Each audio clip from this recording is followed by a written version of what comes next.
നടത്തിയില്ല. ഞാനാ സർവാധിപൻ. ആ സർവാധിപനായ ഞാൻ നിങ്ങളിലുണ്ട്. ഞാൻ നിങ്ങൾ എന്റെ സർവാധിപത്യവും പുലർത്താൻ, എന്റെ സർവാധിപത്യത്തിൽ പങ്കാളികളാക്കാൻ ഞാൻ വന്നിരിക്കുന്നുണ്ട്.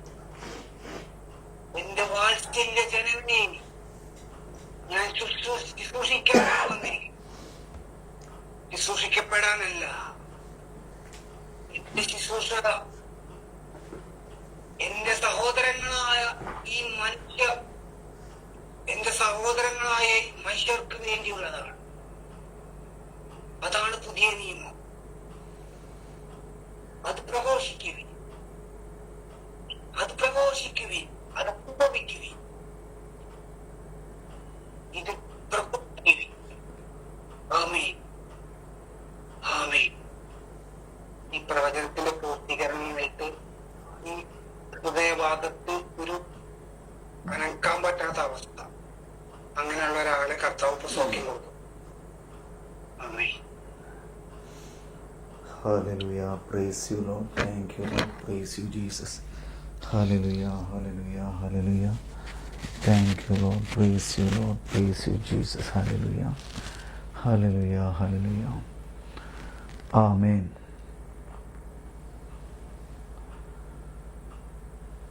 ഒരു നിമിഷം നമ്മളിൽ വസിക്കുന്ന പിതാവും പുത്രനും പരിശുദ്ധാത്മാവുമായ പരിശുദ്ധ രാജകീയ ത്രിത്വൈക ദൈവത്തെ നമുക്ക് ആരാധിക്കാം.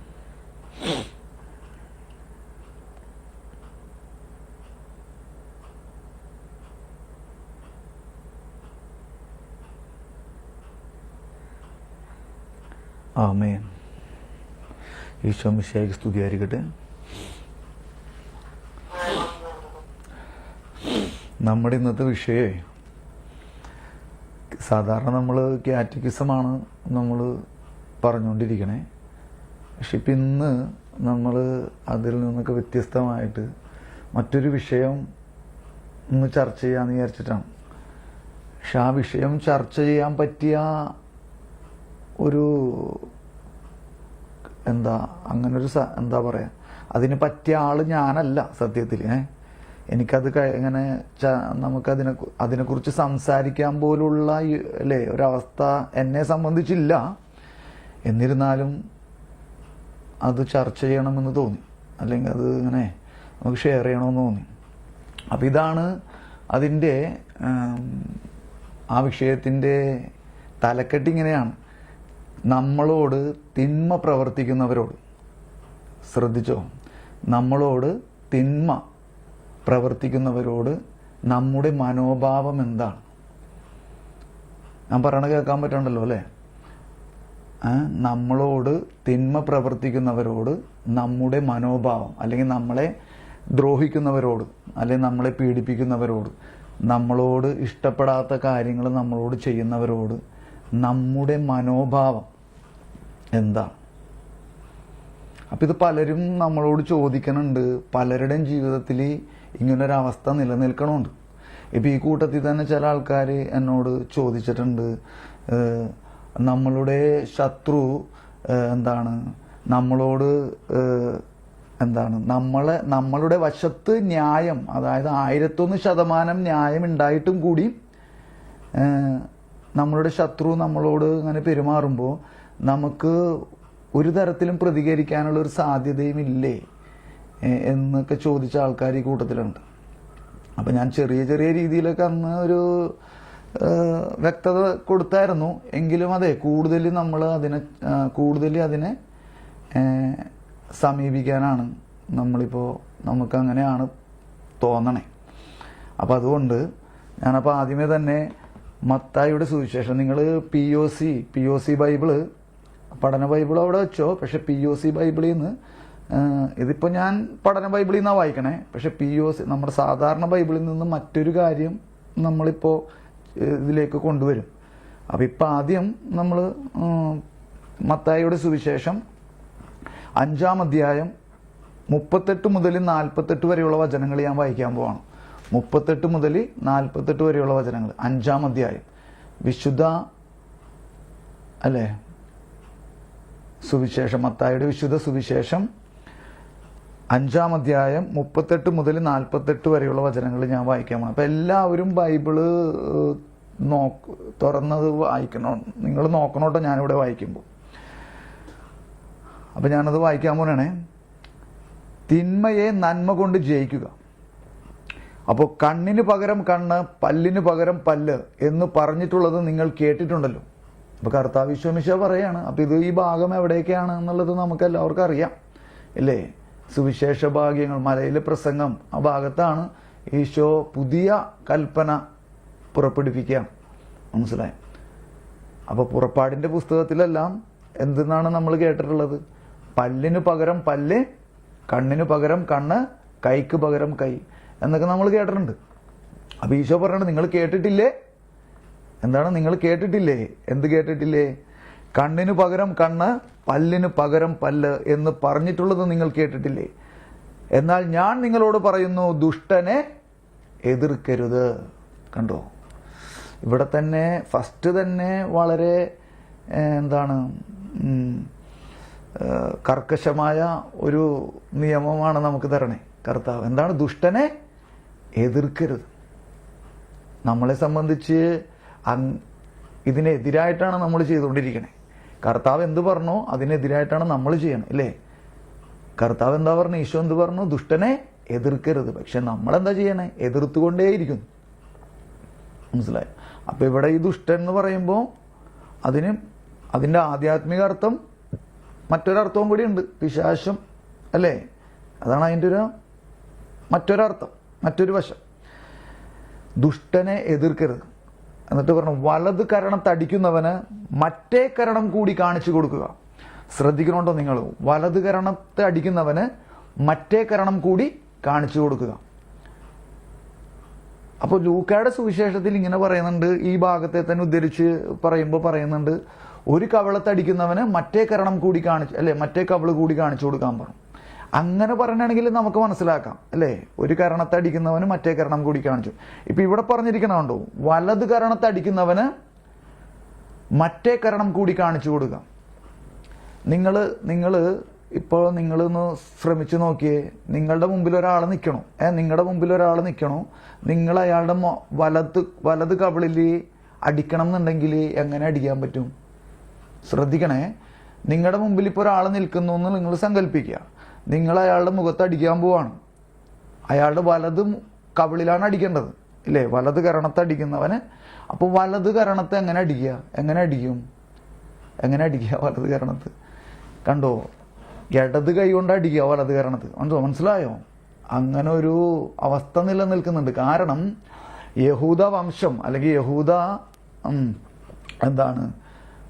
യഹൂദരന്ന് വിജാതീയരായവരെ എല്ലാം അശുദ്ധരായിട്ടാണ് കണ്ടിരുന്നത്. എങ്ങനെയാ കണ്ടിരുന്നത്? അശുദ്ധരായിട്ടാണ് കണ്ടിരുന്നത്. മനസ്സിലായോ? അപ്പൊ അതുകൊണ്ട് തന്നെ അവര് വലത് കരം ഉപയോഗിച്ചവരെ, മനസ്സിലായുണ്ടോ? വലത് കരം ഉപയോഗിച്ചവരെ സ്പർശിക്കില്ല.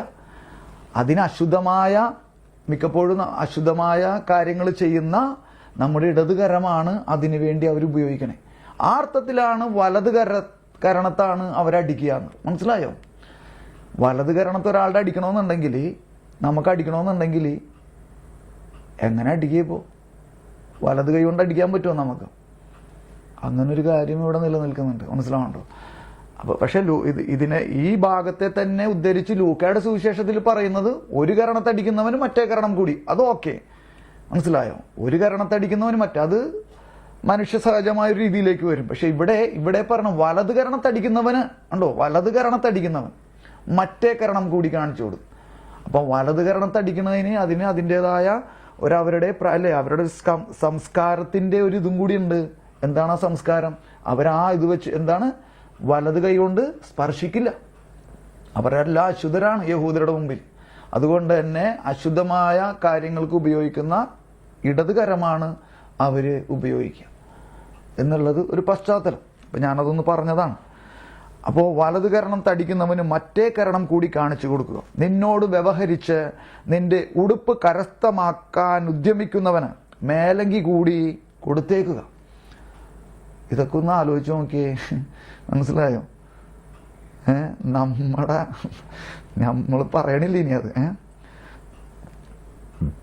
ഒരു മൈൽ പോകാൻ നിന്നെ നിർബന്ധിക്കുന്നവനോട് കൂടെ 2 മൈൽ പോവുക. യാചിക്കുന്നവന് കൊടുക്കുക. നിന്നോട് കടം ചോദിക്കാൻ ആഗ്രഹിക്കുന്നവനിൽ നിന്ന് ഒഴിഞ്ഞു മാറരുത്. നമ്മളോട് ആരെങ്കിലും കടം ചോദിക്കാൻ നിൽക്കണതായിട്ട് നമുക്ക് തോന്നിക്കഴിഞ്ഞാൽ നമ്മൾ അവിടെ നിന്ന് എപ്പോൾ ഒഴിഞ്ഞു മാറി എന്ന് ചോദിച്ചാൽ മതി. മനസ്സിലാവുണ്ടോ? അപ്പൊ കർത്താവ് എന്താണ് പറഞ്ഞേ? അതിനെതിരായിട്ടാണ് നമ്മളുടെ ഒരു ജീവിത രീതി. മനസ്സിലായോ? കറക്റ്റ് അല്ലേ? ദുഷ്ടനെ എതിർക്കരുതെന്ന് പറഞ്ഞാൽ നമ്മൾ എന്താ ചെയ്യണേ? കർത്താവ് അല്ലേ ദുഷ്ടനെ എതിർക്കരുതെന്ന് പറഞ്ഞാൽ കർത്താവ് പറഞ്ഞു നമ്മളെന്താ ചെയ്യണേ? ദുഷ്ടനെ എതിർത്തുകൊണ്ടേയിരിക്കുകയാണ്. മനസ്സിലായോ? ദുഷ്ടനെ കർത്താവ് എതിർത്തോളും, നമ്മൾ എതിർക്കേണ്ട കാര്യമില്ല. ദുഷ്ടനെ എതിർക്കണം. ആരെതിർക്കും? അത് കർത്താവ് എതിർക്കും. നമ്മൾ എതിർക്കേണ്ട കാര്യമില്ല. അത് നമ്മുടെ ശത്രുക്കളല്ല, നമ്മുടെ ഒരു ആധ്യാത്മിക ശത്രുവുണ്ട്. അതാണ് പിശാച്. ആ പിശാചിനെ കർത്താവ് എതിർത്തോളും. മനസ്സിലാവുന്നുണ്ടോ? എന്നിട്ട് അത് കഴിഞ്ഞിട്ട് അടുത്ത തലക്കെട്ട് പറയാണ് ശത്രുക്കളെ സ്നേഹിക്കുക, അയൽക്കാരനെ സ്നേഹിക്കുക, ശത്രുവിനെ ദ്വേഷിക്കുക എന്ന് പറഞ്ഞിട്ടുള്ളത് നിങ്ങൾ കേട്ടിട്ടുണ്ടല്ലോ. കണ്ടോ? അപ്പോൾ പഴയ 10 കൽപ്പനകൾ ഉദ്ധരിച്ചുകൊണ്ടാണ് ഈശോ പറയണത്. നിങ്ങൾ കേട്ടിട്ടില്ലേ? എന്ത് കേട്ടിട്ടില്ലേ എന്ന്? അയൽക്കാരനെ സ്നേഹിക്കുക, ശത്രുവിനെ ദ്വേഷിക്കുക എന്നൊക്കെ നിങ്ങൾ കേട്ടിട്ടില്ലേ?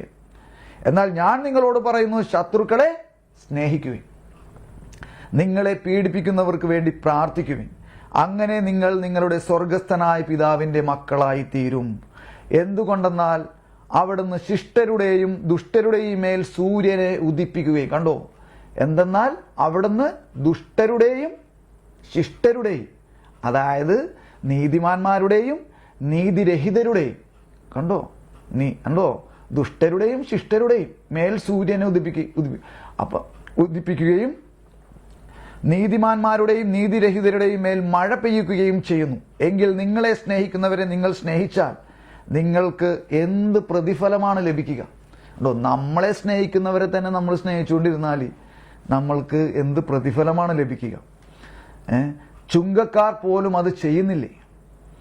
സഹോദരങ്ങളെ മാത്രമേ നിങ്ങൾ അഭിവാദനം ചെയ്യുന്നുള്ളൂവെങ്കിൽ വിശേഷവിധിയായി എന്താണ് നിങ്ങൾ ചെയ്യുന്നത്?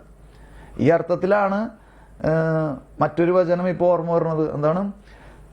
നിങ്ങളുടെ നീതി ഫരിസേയരുടെ നീതിയെ അതിലംഘിക്കുന്നില്ലെങ്കിൽ, നിങ്ങളുടെ നീതി ഫരിസേയരുടെ നീതിയെ അതിലംഘിക്കുന്നില്ലെങ്കിൽ നിങ്ങൾ സ്വർഗരാജ്യത്തിൽ പ്രവേശിക്കുകയില്ല, അല്ലെങ്കിൽ സ്വർഗസ്ഥനായ പിതാവിന്റെ മകളായി ഇരിക്കാൻ പറ്റില്ല. മനസ്സിലാവുണ്ടോ? അപ്പൊ അതായത് നമ്മുടെ നീതി ഫരിസേയരുടെ നീതിയെ അതിലംഘിക്കണം.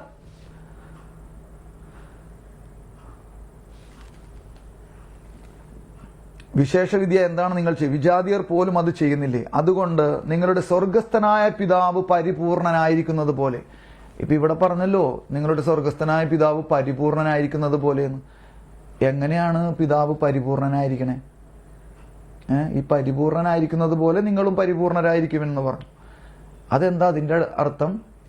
ഈ ഭാഗത്തിൽ തന്നെ അത് എഴുതി വെച്ചിട്ടുണ്ട്.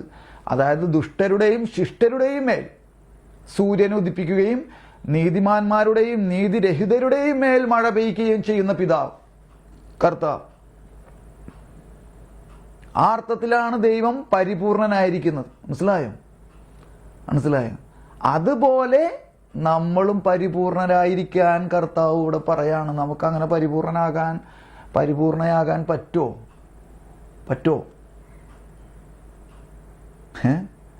നമ്മളെ ദ്രോഹിക്കുന്നവരെ, നമ്മളോട് ന്യായം പ്രവർത്തിക്കാത്തവരെ, നമ്മൾ മുഴുവൻ ന്യായം പ്രവർത്തിച്ചിട്ട് കൂടി നമുക്ക് കിട്ടുന്നത് പീഡനങ്ങളും പ്രശ്നങ്ങളും കുറ്റപ്പെടുത്തലുകളും ഒറ്റപ്പെടുത്തലുകളും ഒക്കെയാണ്. അപ്പൊ അങ്ങനെയാണെങ്കിൽ നമുക്കൊന്നും അവരെ സ്നേഹിക്കാൻ പറ്റുമോ? അല്ലെങ്കിൽ അവരെ ചേർത്ത് നിർത്താൻ പറ്റും? ഇതാണ് വിഷയം. മനസ്സിലാവുണ്ടോ?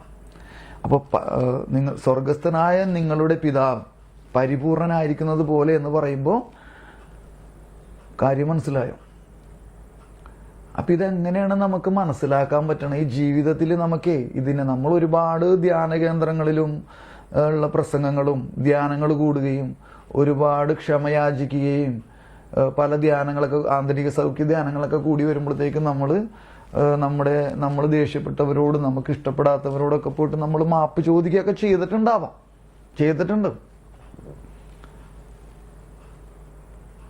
പക്ഷെ എന്നിട്ടും നമുക്ക് അവരെ എല്ലാം യഥാർത്ഥത്തിൽ സ്വീകരിക്കാൻ പറ്റണുണ്ടോ, അല്ലെ പറ്റിയിട്ടുണ്ടോ? അപ്പം ഇതാണ് നമ്മുടെ ചിന്താ വിഷയം. അപ്പം അതിന് ഇപ്പോൾ തൽക്കാലം നമ്മളിപ്പോൾ പറയാൻ പോണ ഒരു കാര്യം എന്ന് വെച്ചാൽ, പഴയ നിയമത്തിൽ നിന്ന് എല്ലാവരും POC ബൈബിൾ എടുക്കണം, അല്ലേ? എല്ലാവരും ബൈബിൾ എടുത്തോ. എന്നിട്ട് ആ 1 സാമുവൽ, അല്ലേ? സാമുവലിൻ്റെ 1-ാം പുസ്തകം, 1 സാമുവൽ 18-ാം അധ്യായം എടുത്തേ. 1 സാമുവൽ 18-ാം അധ്യായം. അപ്പോൾ 18, 19, 20, 21, 22, 23, 24, 25, 26 വരെയുള്ള അധ്യായങ്ങൾ ഇതിന്റെ വിഷയമാണ്. അപ്പം നമ്മെല്ലാം ഇത്രയും അധ്യായങ്ങളൊന്നും എല്ലാം പറയണില്ല. പക്ഷേ ഇത് നിങ്ങൾ സമയം കിട്ടുകയാണെങ്കിൽ നിങ്ങൾ പിന്നീട് ഇതൊന്ന് വായിക്കണം, മനസ്സിലാവുന്നുണ്ടോ? അപ്പം അത് വളരെ പ്രത്യേകമായൊരു കാര്യം. നിങ്ങളെടുത്തോ 18-ാം അധ്യായം, 1 സാമുവൽ 18-ാം അധ്യായം എടുത്തോ. ഞാൻ വായിക്കട്ടെ? ആർക്കെങ്കിലും കിട്ടിയില്ലെങ്കിൽ പറയണേ, ഞാൻ വായിക്കാൻ പോണാണ്. നമ്മൾ കുറച്ച് കാര്യങ്ങൾ പറയാനുള്ളതുകൊണ്ട് ഇത്തിരി സ്പീഡിൽ പോവാണ് കേട്ടോ. ഞാൻ വായിക്കാൻ പോണം. 18-ാം അധ്യായത്തിൽ 6 മുതലുള്ള വചനങ്ങളാണ് വായിക്കണേ. 6 മുതലുള്ള വചനങ്ങൾ. അപ്പൊ ചെറിയ ചെറിയ രീതിയിൽ എല്ലാം വായിക്കണമെന്നില്ല. ചെറിയൊരു ഇതിന്റെ ഈ 18 മുതലുള്ള അധ്യായം 26 വരെയുള്ള അധ്യായം ഉണ്ട് നമ്മുടെ വിഷയത്തിൽ ഇപ്പൊ എടുക്കാനുള്ളത്. അപ്പൊ ഇതിന്റെയൊക്കെ പശ്ചാത്തലം നിങ്ങൾക്ക് അറിയോ? നിങ്ങൾ എപ്പോഴെങ്കിലും ഇത് വായിച്ചിട്ടുണ്ടോ? വായിച്ചിട്ടുള്ളവർക്കറിയാം. ഈ പശ്ചാത്തലം എന്താണെന്ന് അറിയോ? പശ്ചാത്തലം ഇതാണ്: സാവൂള് രാജാവ് ദാവീദിനെ കൊല്ലാൻ ശ്രമിക്കുകയാണ്. മനസ്സിലായോ? ഈ ഗോലിയാത്തിനെയൊക്കെ അല്ലേ കൊന്നതിന് ശേഷം ഇസ്രായേൽ രാജ്യത്തെ വീണ്ടെടുത്ത് ആ യുദ്ധത്തിൽ വിജയിച്ച് ദാവീദ് സാവൂളും കൂടി വരുമ്പോൾ, അപ്പൊ ഞാനത് വായിക്കാൻ പോണെയാണ് 6-ാമത്തെ വചനം മുതൽ കേട്ടോ. സാവൂളിന്റെ അസൂയ. അപ്പൊ എവിടെ മുതലാണ് സാവൂളിന് ഇവനെ കൊല്ലണമെന്ന് തോന്നി തുടങ്ങിയത്? മനസ്സിലായോ? ദാവീദ് ഗോലിയാത്തിനെ സംഹരിച്ചതിന് ശേഷം അവർ മടങ്ങി വരുമ്പോൾ ഇസ്രായേലിലെ എല്ലാ നഗരങ്ങളിലും സ്ത്രീകൾ തപ്പും മറ്റു വാദ്യങ്ങളുമായി ആടിപ്പാടി സന്തോഷത്തോടെ സാവൂൾ രാജാവിനെതിരേറ്റു. അവർ സന്തോഷം കൊണ്ട് മതിമറന്നു പാടി, സാവൂൾ 1000-ങ്ങളെ കൊന്നു, ദാവീദ് 10,000-ങ്ങളെയും. അടുത്ത വചനം ശ്രദ്ധിക്കണം കേട്ടോ. അടുത്ത വചനം ശ്രദ്ധിക്കണേ. ഇത് സാവൂളിന് ഇഷ്ടപ്പെട്ടില്ല. കണ്ടോ? ഇത് സാവൂളിന് ഇഷ്ടപ്പെട്ടില്ല. ആ നിമിഷം മുതൽ ഈ സാവൂള് ദാവീദിനെ കൊല്ലാനുള്ള ചിന്താധാര അവന്റെ ഉള്ളിൽ ഉടലെടുക്കുകയാണ്. കണ്ടോ? സാവൂൾ 1000-ങ്ങളെയും ദാവൂദ് 10,000-ങ്ങളെയും കൊന്നു എന്നുള്ള ആ ഒരു അങ്ങനെ അവര് നൃത്തമാടി അങ്ങനെ പറഞ്ഞപ്പോ ഇത് സാവൂളിന് ഇഷ്ടപ്പെട്ടില്ല. അപ്പൊ അത് കഴിഞ്ഞിട്ടുള്ള ഇത് കണ്ടോ? കോപാകുലനായി അവൻ പറഞ്ഞു, അവർ ദാവീദിന് 10,000-ങ്ങൾ കൊടുത്തു, എനിക്കോ 1000-ങ്ങളും. ഇനി രാജ്യത്വമില്ലാതെ എന്താണ് അവന് കിട്ടാനുള്ളത്? അന്ന് മുതൽ സാവൂൾ ദാവൂദിനെ സംശയദൃഷ്ടിയോടെ വീക്ഷിക്കാൻ തുടങ്ങി. പിറ്റേ ദിവസം ദൈവമയച്ച ഒരു ദുരാത്മാവ് സാവൂളിൽ പ്രവേശിച്ചു. കണ്ടോ? ദൈവമയച്ച ദുരാത്മാവ് സാവൂളിൽ പ്രവേശിച്ചു. അവൻ കൊട്ടാരത്തിനുള്ളിൽ ഭ്രാന്തനെ പോലെ പുലമ്പിക്കൊണ്ടിരുന്നു. ദാവീദാകട്ടെ പതിവ് പോലെ കിന്നരം വായിച്ചുകൊണ്ടിരുന്നു. സാവൂളിന്റെ കയ്യിൽ ഒരു കുന്തമുണ്ടായിരുന്നു. ദാവീദിനെ ചുമരോട് ചേർത്ത് തറയ്ക്കാൻ ഉദ്ദേശിച്ചുകൊണ്ട് സാവൂൾ കുന്തമെറിഞ്ഞു. ദാവീദ് 2 പ്രാവശ്യം ഒഴിഞ്ഞു മാറി. ഈ 2 പ്രാവശ്യം ഒഴിഞ്ഞു മാറണം എന്ന് പറയുമ്പോ 2 പ്രാവശ്യം എറിഞ്ഞിട്ടുണ്ടാവണം അല്ലേ?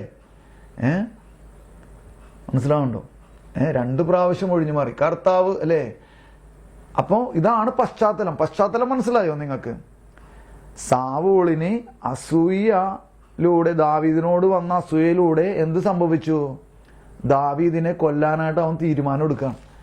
അങ്ങനെ 3 പ്രാവശ്യത്തോളം, പിന്നീട് അങ്ങോട്ട് പോകുമ്പോഴൊക്കെ നമുക്ക് കാണാം 3 പ്രാവശ്യത്തോളം പിന്നെയും അവൻ ചെയ്യുന്നുണ്ട്. പിന്നെ ഏത് വചനത്തിലാ? ഇനി ഞാൻ കണ്ടോ? ഇനി 19-ാം അധ്യായം കണ്ടോ? ദാവീദിനെ വധിക്കാൻ ശ്രമം. എന്നിട്ട് പിന്നെ ആ 19-ാം അധ്യായത്തിൽ 9-ാമത്തെ വചനം നോക്കിയേ. കർത്താവ് അയച്ച ദുരാത്മാവ് സാവൂളിന്റെ മേൽ ആവസിച്ചു. അവൻ കയ്യിലൊരു കുന്തവുമായി കൊട്ടാരത്തിൽ ഇരിക്കുകയായിരുന്നു. ദാവീദ് കിന്നരം വായിച്ചു കൊണ്ടിരുന്നു. സാവൂൾ അവനെ കുന്തം കൊണ്ട് ചുമരോട് ചേർത്ത് തറയ്ക്കാൻ ശ്രമിച്ചു. അവൻ ഒഴിഞ്ഞു മാറി. കണ്ടോ, നേരത്തെ 2 പ്രാവശ്യം ഒഴിഞ്ഞു മാറിയെന്ന് നമ്മൾ നേരത്തെ വായിച്ചു. ഇപ്പൊ ഇവിടെയും ഒഴിഞ്ഞു മാറി. അപ്പൊ 2-3 പ്രാവശ്യമായിട്ടും അല്ലെ, പല പ്രാവശ്യവും. ഇപ്പൊ ഇവിടെ നിന്ന് അങ്ങാട് മുഴുവനും നമ്മൾ മുമ്പിലേക്ക് പോകുമ്പോ പലയിടത്തും ദാവീദിനെ കൊല്ലാൻ വേണ്ടി സാവൂൾ ശ്രമിച്ചുകൊണ്ടിരിക്കുകയാണ്. അപ്പൊ ഇവിടെ നമുക്ക് അതിന്റെ ഹൈലൈറ്റ്, അതിന്റെ പ്രധാനപ്പെട്ട ഭാഗത്തിലേക്ക് നമ്മൾ പോവാണ്. അപ്പൊ ഇവിടെ നോക്കിയേ, ജോനാഥൻ സാവൂളിന്റെ മോനാണ്. ജോനാഥന് വരെ ഈ 20-ാം അധ്യായം 32-ാമത്തെ വചനം നോക്കിയേ. 20-ാം അധ്യായം 32-ാമത്തെ വചനം. സാവൂൾ ജോനാഥനെ കൊല്ലാൻ അവന്റെ നേരെ കുന്തമെറിഞ്ഞു. അതായത് ദാവീദിന് വേണ്ടി സപ്പോർട്ട് ചെയ്ത് സംസാരിച്ച സ്വന്തം മകനെ പോലും സാവൂൾ കുന്തം കൊണ്ട് എറിഞ്ഞ് കൊല്ലാൻ ശ്രമിക്കുകയാണ്. തലനാര് ഇഴയ്ക്കാണ് ദാവൂദും അല്ലെ ജോനാഥനൊക്കെ രക്ഷപ്പെടണേ സാവൂളിൽ നിന്നും. അത് കർത്താവിന്റെ ഇടപെടലാണ്. മനസ്സിലാവുണ്ടോ? അപ്പൊ ഇതാണ് പശ്ചാത്തലം എന്ന് മനസ്സിലാക്കണം. മനസ്സിലായോ എന്താണ് പശ്ചാത്തലം? ഒരാള് നമ്മളെ കൊല്ലാൻ വരികയാണ്. വേറെ സംസാരമൊന്നുമില്ല. മനസ്സിലാവുണ്ടോ? തല്ലാനോ അല്ലെങ്കിൽ കുറെ കുറ്റം വിധിക്കാനോ അല്ലെങ്കിൽ കുറെ മറ്റുള്ള കാര്യങ്ങൾ പറയാനോ ഒന്നുമല്ല. നേരെ കൊല്ലാൻ വരികയാണ്. അപ്പൊ ഇത് ഈ ഒരു ഗൗരവത്തോടു കൂടി വേണം നമുക്കിതിന്റെ മുന്നോട്ട് പോകാൻ. മനസ്സിലായോ? സാവൂൾ ദാവീദിനെ എങ്ങനെയും കൊല്ലണം എന്നും പറഞ്ഞ്, കൊല്ലണമെന്ന് മാത്രമല്ല കൊല്ലാൻ വേണ്ടി ശ്രമിച്ചുകൊണ്ടേ ഓരോരോ കാര്യങ്ങൾ ചെയ്തുകൊണ്ടിരിക്കുകയാണ്. മനസ്സിലായി? അപ്പൊ അങ്ങനെ അത് കഴിഞ്ഞിട്ട് ദാവീദ് അവിടെ നിന്ന് ഒളിച്ചോടുകയാണ്. മനസ്സിലാവുണ്ടോ? അപ്പൊ ഒളിച്ചോടി.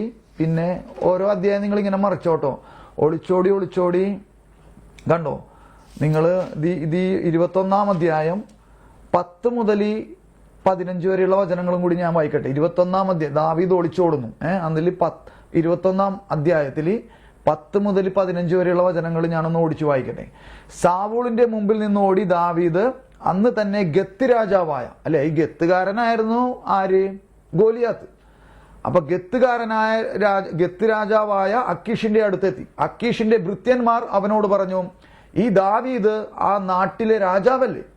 സാവൂൾ 1000-ങ്ങളെ കൊന്നു, ദാവീദോ 10,000-ങ്ങളെയും എന്ന് ഇവനെക്കുറിച്ചല്ലേ അവർ പാടി നൃത്തം ചെയ്തത്. ദാവീദ് ഇതിന്റെ പൊരുൾ ഗ്രഹിച്ചപ്പോൾ, കണ്ടോ ദാവീദ് എന്താണ് ആ പൊരുൾ ഗ്രഹിച്ചെന്ന് പറയണേ. ദാവീദ് ഇപ്പൊ ഇവിടെ അല്ലേ ഗത്ത് രാജാവിനാൽ കൊല ചെയ്യപ്പെടാൻ മനസ്സിലായോ? അധികം സമയം വേണ്ട. കാരണം ഗത്തുകാരനായ ഗോലിയാത്തിനെ അവൻ വധിച്ചിട്ടുണ്ട്. മനസ്സിലായി? അപ്പൊ ആ രാജ്യത്തിലേക്കാണ് ഇവൻ ഒളിച്ചോടി വന്നിരിക്കണേ. ആ ഗത്ത് രാജാവിന്റെ അടുത്തോട്ടാണ് അല്ലേ സംരക്ഷണം തേടി ആശ്രയം തേടി വന്നിരിക്കണേ. അപ്പൊ അതിന്റെ ആ പൊരുൾ ഗ്രഹിച്ചപ്പോ അവൻ വധിക്കപ്പെടാൻ വളരെയധികം സാധ്യതയുണ്ട്. എപ്പോ വധിക്കപ്പെട്ടെന്ന് ചോദിച്ചാൽ മതി. അപ്പോ ഒന്ന് ആലോചിച്ച് നോക്കിയേ. നിങ്ങൾ ആ വചനങ്ങളൊക്കെ ശ്രദ്ധിക്കണം കേട്ടോ. ഞാനിവിടെ വെറുതെ വായിക്കണോ നിങ്ങൾ കേട്ടിരിക്കുകയല്ല, അത് ശ്രദ്ധിക്കണം. അതിന് കാര്യങ്ങളുണ്ട്. അതുകൊണ്ടാണ് ഈ പറഞ്ഞത്. ദാവീദ് ഇതിന്റെ പൊരുൾ ഗ്രഹിച്ചപ്പോൾ ഗത്തിലെ രാജാവായ അക്കീഷിനെ വളരെയധികം ഭയപ്പെട്ടു. അവരുടെ മുമ്പിൽ അവൻ ഭാവം മാറ്റി. എന്താണ് ഭാവം മാറ്റിയത്? ബുദ്ധിഭ്രമം നടിച്ച് വാതിലിന്റെ കതകുകളിൽ കുത്തിവരയ്ക്കുകയും താടിയിലൂടെ തുപ്പലൊലിപ്പിക്കുകയും ചെയ്തു. ഇതെല്ലാം യേശുക്രിസ്തു ഗാഗുൽത്തയിലേക്ക് കുരിശ് ചുമന്നുകൊണ്ട് പോയില്ലേ? അവന്റെ വായല്ലേ? മനസ്സിലായോ? അതും ഇതൊക്കെയായിട്ട് ബന്ധമുണ്ടെന്ന് മനസ്സിലായോ? അത് മറ്റൊരു കാര്യം. അത് ഞാനിപ്പോ ഇവിടെ ഒന്ന് സൂചിപ്പിച്ചതാണ്. ദാവീദ് തുപ്പലൊക്കെ ഒലിപ്പിച്ച്, മനസ്സിലായേ, മൂക്കളെയൊക്കെ അല്ലേ, അതൊക്കെ അങ്ങനെ ഒരു ഭ്രാന്തനെ പോലെ ഓടണേണ്. മനസ്സിലായോ? ഓടണേണ് ഒരു ഭ്രാന്തനെ പോലെ. ഇതെല്ലാം യേശുക്രിസ്തുവിന്റെ ആ പീഡാനുഭവം കുരിശുമരണവുമായിട്ടൊക്കെ ബന്ധമുണ്ട്. അതവിടെ നിൽക്കട്ടെ. അപ്പൊ അത് ഞാനതിപ്പോ ജസ്റ്റ് ഒന്ന് പറഞ്ഞെന്നുള്ളൂ. അത് വേറെ ഇതിലേക്ക് പോകും, അതിപ്പോ കൂടുതൽ പറയാനാണെങ്കിൽ കേട്ടോ. അപ്പൊ ഭാവം മാറ്റി ബുദ്ധിഭ്രമം നടിച്ച് വാതിലിന്റെ കഥകളിൽ കുത്തിവരയ്ക്കുകയും താടിയിലൂടെ തുപ്പലൊലിപ്പിക്കുകയും ചെയ്തുകൊണ്ടിരുന്നു. അക്കീഷ് ഭൃത്യന്മാരോട് ചോദിച്ചു, ഇവൻ ഭ്രാന്തനാണെന്ന് നിങ്ങൾ കാണുന്നില്ലേ? അവനെ എന്തിനെ എന്റെ അടുക്കൽ കൊണ്ടുവന്നു? എന്റെ മുമ്പിൽ ഭ്രാന്ത് കളിപ്പിക്കാൻ ഇവനെ കൊണ്ടുവരാൻ എനിക്കിവിടെ ഭ്രാന്തന്മാർ കുറവാണ്. എന്റെ കൊട്ടാരത്തിലാണോ ഇവൻ വരേണ്ടത് എന്നൊക്കെ പറഞ്ഞിട്ട് ഭൃത്യന്മാരെ ഈ അക്കിഷ് രാജാഗത്തിലെ അക്കിഷ് രാജാവ് അവരെ വിമർശിക്കുകയാണ്, അല്ലെങ്കിൽ വഴക്ക് പറയാം. മനസ്സിലായോ? അപ്പൊ ദാവീദ് കൊല്ലപ്പെടാതിരിക്കാൻ വേണ്ടിയിട്ട്, സാവൂളിൽ നിന്ന് കൊല്ലപ്പെടാതിരിക്കാൻ വേണ്ടിയാണ് അവനെ ഒളിച്ചോടിയേക്കണേ. എന്നിട്ട് ഗത്ത് രാജാവിന്റെ മറ്റൊരു രാജ്യത്തിലേക്ക് വന്നപ്പോൾ അവിടെ ആ രാജാവിനാൽ കൊല ചെയ്യപ്പെടാൻ സാധ്യതയുണ്ടെന്ന് കണ്ടപ്പോൾ അവൻ ഒരു പ്രാന്തനായിട്ട് അഭിനയിക്കുകയാണ്. മനസ്സിലായോ? ഒരവസ്ഥ നോക്ക്. അപ്പൊ ഇങ്ങനത്തെ ഒരു അവസ്ഥയിലാണ് ദാവീദ്. എന്നിട്ട് അപ്പൊ കുറച്ച് പുരോഹിതന്മാരുടെ അടുത്തല്ല, അപ്പൊ ആ പുരോഹിതന്മാരെയൊക്കെ സാവൂള് വധിക്കും. കണ്ടോ? എന്നിട്ട് ദാവീദ് കെയിലായിൽ, ദാവീദ് സിഫിൽ, അപ്പൊ ഓരോ സ്ഥലങ്ങളിൽ ദാവീദ് ഓർഡറിനാണ്. മനസ്സിലായ? ലാസ്റ്റ് 24-ാം അധ്യായത്തിലാണ് നമ്മുടെ പ്രധാനപ്പെട്ട പോയിന്റ്. 26-ലുണ്ട്, പക്ഷെ 24-ാമത്തെ അധ്യായത്തിൽ നമ്മളത് ഒന്ന് കുറച്ച് അത് മുഴുവൻ വായിക്കും. അപ്പൊ അത് ഞാനിവിടെ വായിക്കുമ്പോൾ ആ വചനങ്ങളുടെ പുറകെ നിങ്ങളുടെ കണ്ണുകൾ ഓടിച്ചോടിച്ച് വിരലും ഓടിച്ചുകൊണ്ട് വരണം പുറകെ, കേട്ടോ. അതിനാണ് ബൈബിൾ എടുത്ത് വെക്കാൻ പറഞ്ഞ ഓരോരുത്തരും. എല്ലാവരും കേൾക്കണുണ്ടല്ലോ അല്ലേ? അപ്പോ ഈ 24-ാം അധ്യായം 1 സാമൂൽ 24-ാം അധ്യായമാണ് സാവൂളിനെ വെറുതെ വിടുന്നു എന്നുള്ള ഒരു തലക്കെട്ടാണ് അവിടെ. അപ്പൊ ഇത് ശ്രദ്ധിച്ചോട്ടോ നിങ്ങൾ. അപ്പൊ നമ്മുടെ തലക്കെട്ട് എന്താണ്? നമ്മുടെ ഇന്നത്തെ വിഷയം എന്താണ് അല്ലേ? എന്തെന്നായിരുന്നു നമ്മുടെ വിഷയം? അത് വിടരുത്. ആ വിഷയത്തിന്റെ പേരെന്താണ്? നമ്മളോട് തിന്മ പ്രവർത്തിക്കുന്നവരോട് നമുക്കുള്ള മനോഭാവം എന്താണ്? അതാണ് നമ്മുടെ വിഷയം, കേട്ടോ. അപ്പൊ ഇവിടെ ഞാനത് വായിക്കാൻ പോണേ. അപ്പൊ എങ്ങനെയൊക്കെയാണ് സാവൂളിൽ നിന്ന് ദാവീദ് ജീവൻ രക്ഷിക്കാൻ ശ്രമിച്ചതെന്നൊക്കെയുള്ള അതിന്റെ ഒരു പോയിന്റ് മനസ്സിലായോ? അത് മുഴുവൻ വായിക്കണം. അത് മുഴുവൻ വായിക്കുമ്പോഴാണ്, ഈ 18 മുതൽ നിങ്ങൾ വായിക്കുമ്പോഴാണ് അതിന്റെ യഥാർത്ഥ ആ ഒരു ദാവീദ് ജീവൻ രക്ഷിക്കാൻ വേണ്ടി ഓടി ഓരോരോ രാജ്യങ്ങളിൽ ആശ്രയിക്കാൻ ആയിട്ട്, സംരക്ഷിക്കപ്പെടാനായിട്ട്, ജീവൻ നിലനിർത്താനായിട്ട് മറ്റുള്ളവരുടെ മുമ്പിൽ ചെന്ന് നിന്ന അവസ്ഥകൾ മുഴുവൻ മനസ്സിലാവണമെങ്കിൽ നമ്മളത് മുഴുവൻ വായിക്കണം. പക്ഷെ ഞാനതിപ്പോൾ വായിക്കുന്നില്ല. ഞാനിപ്പോൾ 24-ാം അധ്യായം മുഴുവൻ വായിക്കാൻ പോവാണ്. അപ്പൊ അതൊന്നും നിങ്ങൾ ശ്രദ്ധിച്ചോ. സാവൂളിനെ വെറുതെ വിടുന്നു. ഫിലിസ്ത്യരെ തുരുത്തിയതിനു ശേഷം മടങ്ങി വന്നപ്പോൾ ദാവീദ് എൻഗേദിയയിലെ മരുഭൂമിയിലുണ്ടെന്ന് സാവൂളിന് അറിവ് കിട്ടി. ഉടനെ അവൻ ഇസ്രായേലിൽ നിന്ന് തിരഞ്ഞെടുത്ത 3000 പേരെ കൂട്ടിക്കൊണ്ട് ദാവീദിനെയും അനുചരന്മാരെയും അന്വേഷിച്ച് കാട്ടാടിൻ പാറകളിലേക്ക് പോയി. അവൻ വഴിയരികിലുള്ള ആലകളിലെത്തി അവിടെ ഒരു ഗുഹയിൽ വിസർജനത്തിനായി കടന്നു. അതേ ഗുഹയുടെ ഉള്ളറകളിലായിരുന്നു ദാവീദും അനുയായികളും. കാര്യങ്ങൾ മനസ്സിലായല്ലോ? ദാവീദും അനുയായികളും ആ ഗുഹയിൽ തന്നെയായിരുന്നു ഒളിച്ചിരുന്നത്.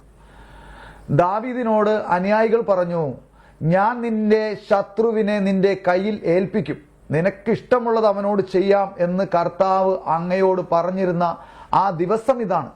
അതായത് ദാവീദിന്റെ അനുചരന്മാര് പറയാനാണ്, സാവൂളിനെ കണ്ടിട്ട് അങ്ങയോട് കർത്താവ് പറഞ്ഞിട്ടില്ലേ അങ്ങയുടെ ശത്രുവിനെ അങ്ങയുടെ കരങ്ങളിൽ ഏൽപ്പിക്കുമെന്ന്. ആ ദിവസം ഇതാണ്. ആ ദിവസം വന്നിട്ടുണ്ട്, ദേ സാവൂളിനെ കണ്ടോ, അവനെ വധിക്കേ എന്ന് പറയാണ് അനുചരന്മാർ. മനസ്സിലായോ? നിങ്ങൾ ആലോചിക്കണം, ദാവീദ് ഓടിയ ഓട്ടം ജീവൻ നിലനിർത്താൻ വേണ്ടി അതിന്റെ കാര്യങ്ങൾ ഘട്ടം ഘട്ടമായിട്ട് മനസ്സിലാക്കിയാലാണ് ഈ ഒരു അധ്യായത്തിന്റെ ആ ഒരു അന്തസത്ത നമുക്ക് മനസ്സിലാവുക. മനസ്സിലായോ? അപ്പൊ തിന്മ ചെയ്യുന്നവരോട് നമുക്കുള്ള മനോഭാവം എന്താ? നമ്മളോട് തിന്മ ചെയ്യണവരോട്. ഇപ്പൊ ഇവിടെ തിന്മയെന്ന് വെച്ചാൽ എന്താണ്? ഇവിടെ കൊല്ലാൻ നടക്കുകയാണ്. മനസ്സിലായോ? കിട്ടിയാ കൊന്നുകളയും. അങ്ങനത്തെ ആളെയാണ് ദാവീദ് ഇപ്പൊ എങ്ങനെയാണ് പ്രതികരിക്കാൻ പോണെന്ന് നമ്മൾ കാണാൻ പോണേ. അങ്ങയോട് പറഞ്ഞു, ദാവീദ് എഴുന്നേറ്റ് സാവൂളിന്റെ മേലങ്കിയുടെ അറ്റം പതുക്കെ മുറിച്ചെടുത്തു എന്നൊക്കെ പറഞ്ഞാലേ അത്രയും കയ്യെത്തും ദൂരത്താണ് അല്ലേ, അത്രയും അടുത്താണ് ഈ സാവൂൾ ഇരിക്കണേ ദാവീദിന്റെ. മനസ്സിലായോ? അതോർത്ത് അവൻ പിന്നീട് വ്യസനിച്ചു. അവൻ അനുയായികളോട് പറഞ്ഞു, എന്റെ യജമാനെതിരെ കൈ ഉയർത്താൻ അവിടുന്ന് ഇടവരുത്താതിരിക്കട്ടെ, എന്തെന്നാൽ അവൻ കർത്താവിന്റെ അഭിഷിക്തനാണ്. ഇങ്ങനെ പറഞ്ഞ് ദാവീദ് തന്റെ അനുയായികളുടെ മേൽ നിയന്ത്രണം ചെലുത്തി സാവൂളിനെ ആക്രമിക്കാൻ അനുവദിച്ചില്ല. സാവൂൾ ഗുഹയിൽ നിന്നിറങ്ങി തന്റെ വഴിക്ക് പോയി. ദാവീദും ഗുഹയിൽ നിന്ന് പുറത്തിറങ്ങി, എന്റെ യജമാനനായ രാജാവ്. ഇവിടെ ഭയങ്കര അല്ലേ, വികാരഭരിതമായ ഒരു അവസ്ഥയാണ്. പിന്നെ ഈ സീനിൽ നിന്ന് നിങ്ങൾ നിങ്ങളിത് വായിക്കുമ്പോൾ നിങ്ങളിത് ഭാവനയിൽ കണ്ടോ നോക്കിക്കോ. ദാവീദും ഗുഹയിൽ നിന്ന് പുറത്തിറങ്ങനാണ്. എന്നിട്ട് പറയാ, എൻ്റെ യജമാനനായ രാജാവേ എന്ന് സാവൂളിനെ പുറകിൽ നിന്ന് വിളിച്ചു. കണ്ടോ, സാവൂൾ തിരിഞ്ഞു നോക്കിയപ്പോൾ ദാവീദ് സാഷ്ടാംഗം വീണ് വിധേയത്വം കാണിച്ചു. അപ്പൊ സാവൂൾ എന്തായിരിക്കും? സാവൂൾ പെട്ടെന്ന് പകച്ചു പോയിട്ടുണ്ടാവണം ഇല്ലേ ദാവീദിനെ കണ്ടപ്പോ. തീർച്ചയായിട്ടും ഇങ്ങനെ ബേക്കിലേക്ക് ഇങ്ങനെ ഒന്ന് ഞെട്ടി ബേക്കിലേക്ക് അവൻ ഇതായിട്ടുണ്ടാവും ദാവീദിനെ കണ്ടപ്പോ. പക്ഷേ ദാവീദ് എന്താ ചെയ്യണേ? ദാവീദ് ചെയ്തെന്താ? സാഷ്ടാംഗം വീണ് എന്ത് ചെയ്തു? വിധേയത്വം കാണിക്കണം. വിധേയത്വം കാണിച്ചു. അവൻ സാവൂളിനോട് ചോദിച്ചു, ദാവീദ് അങ്ങയുടെ ശത്രുവാണെന്ന് പറയുന്നവരുടെ വാക്കുകൾ അങ്ങ് കേൾക്കുന്നത് എന്തിന്?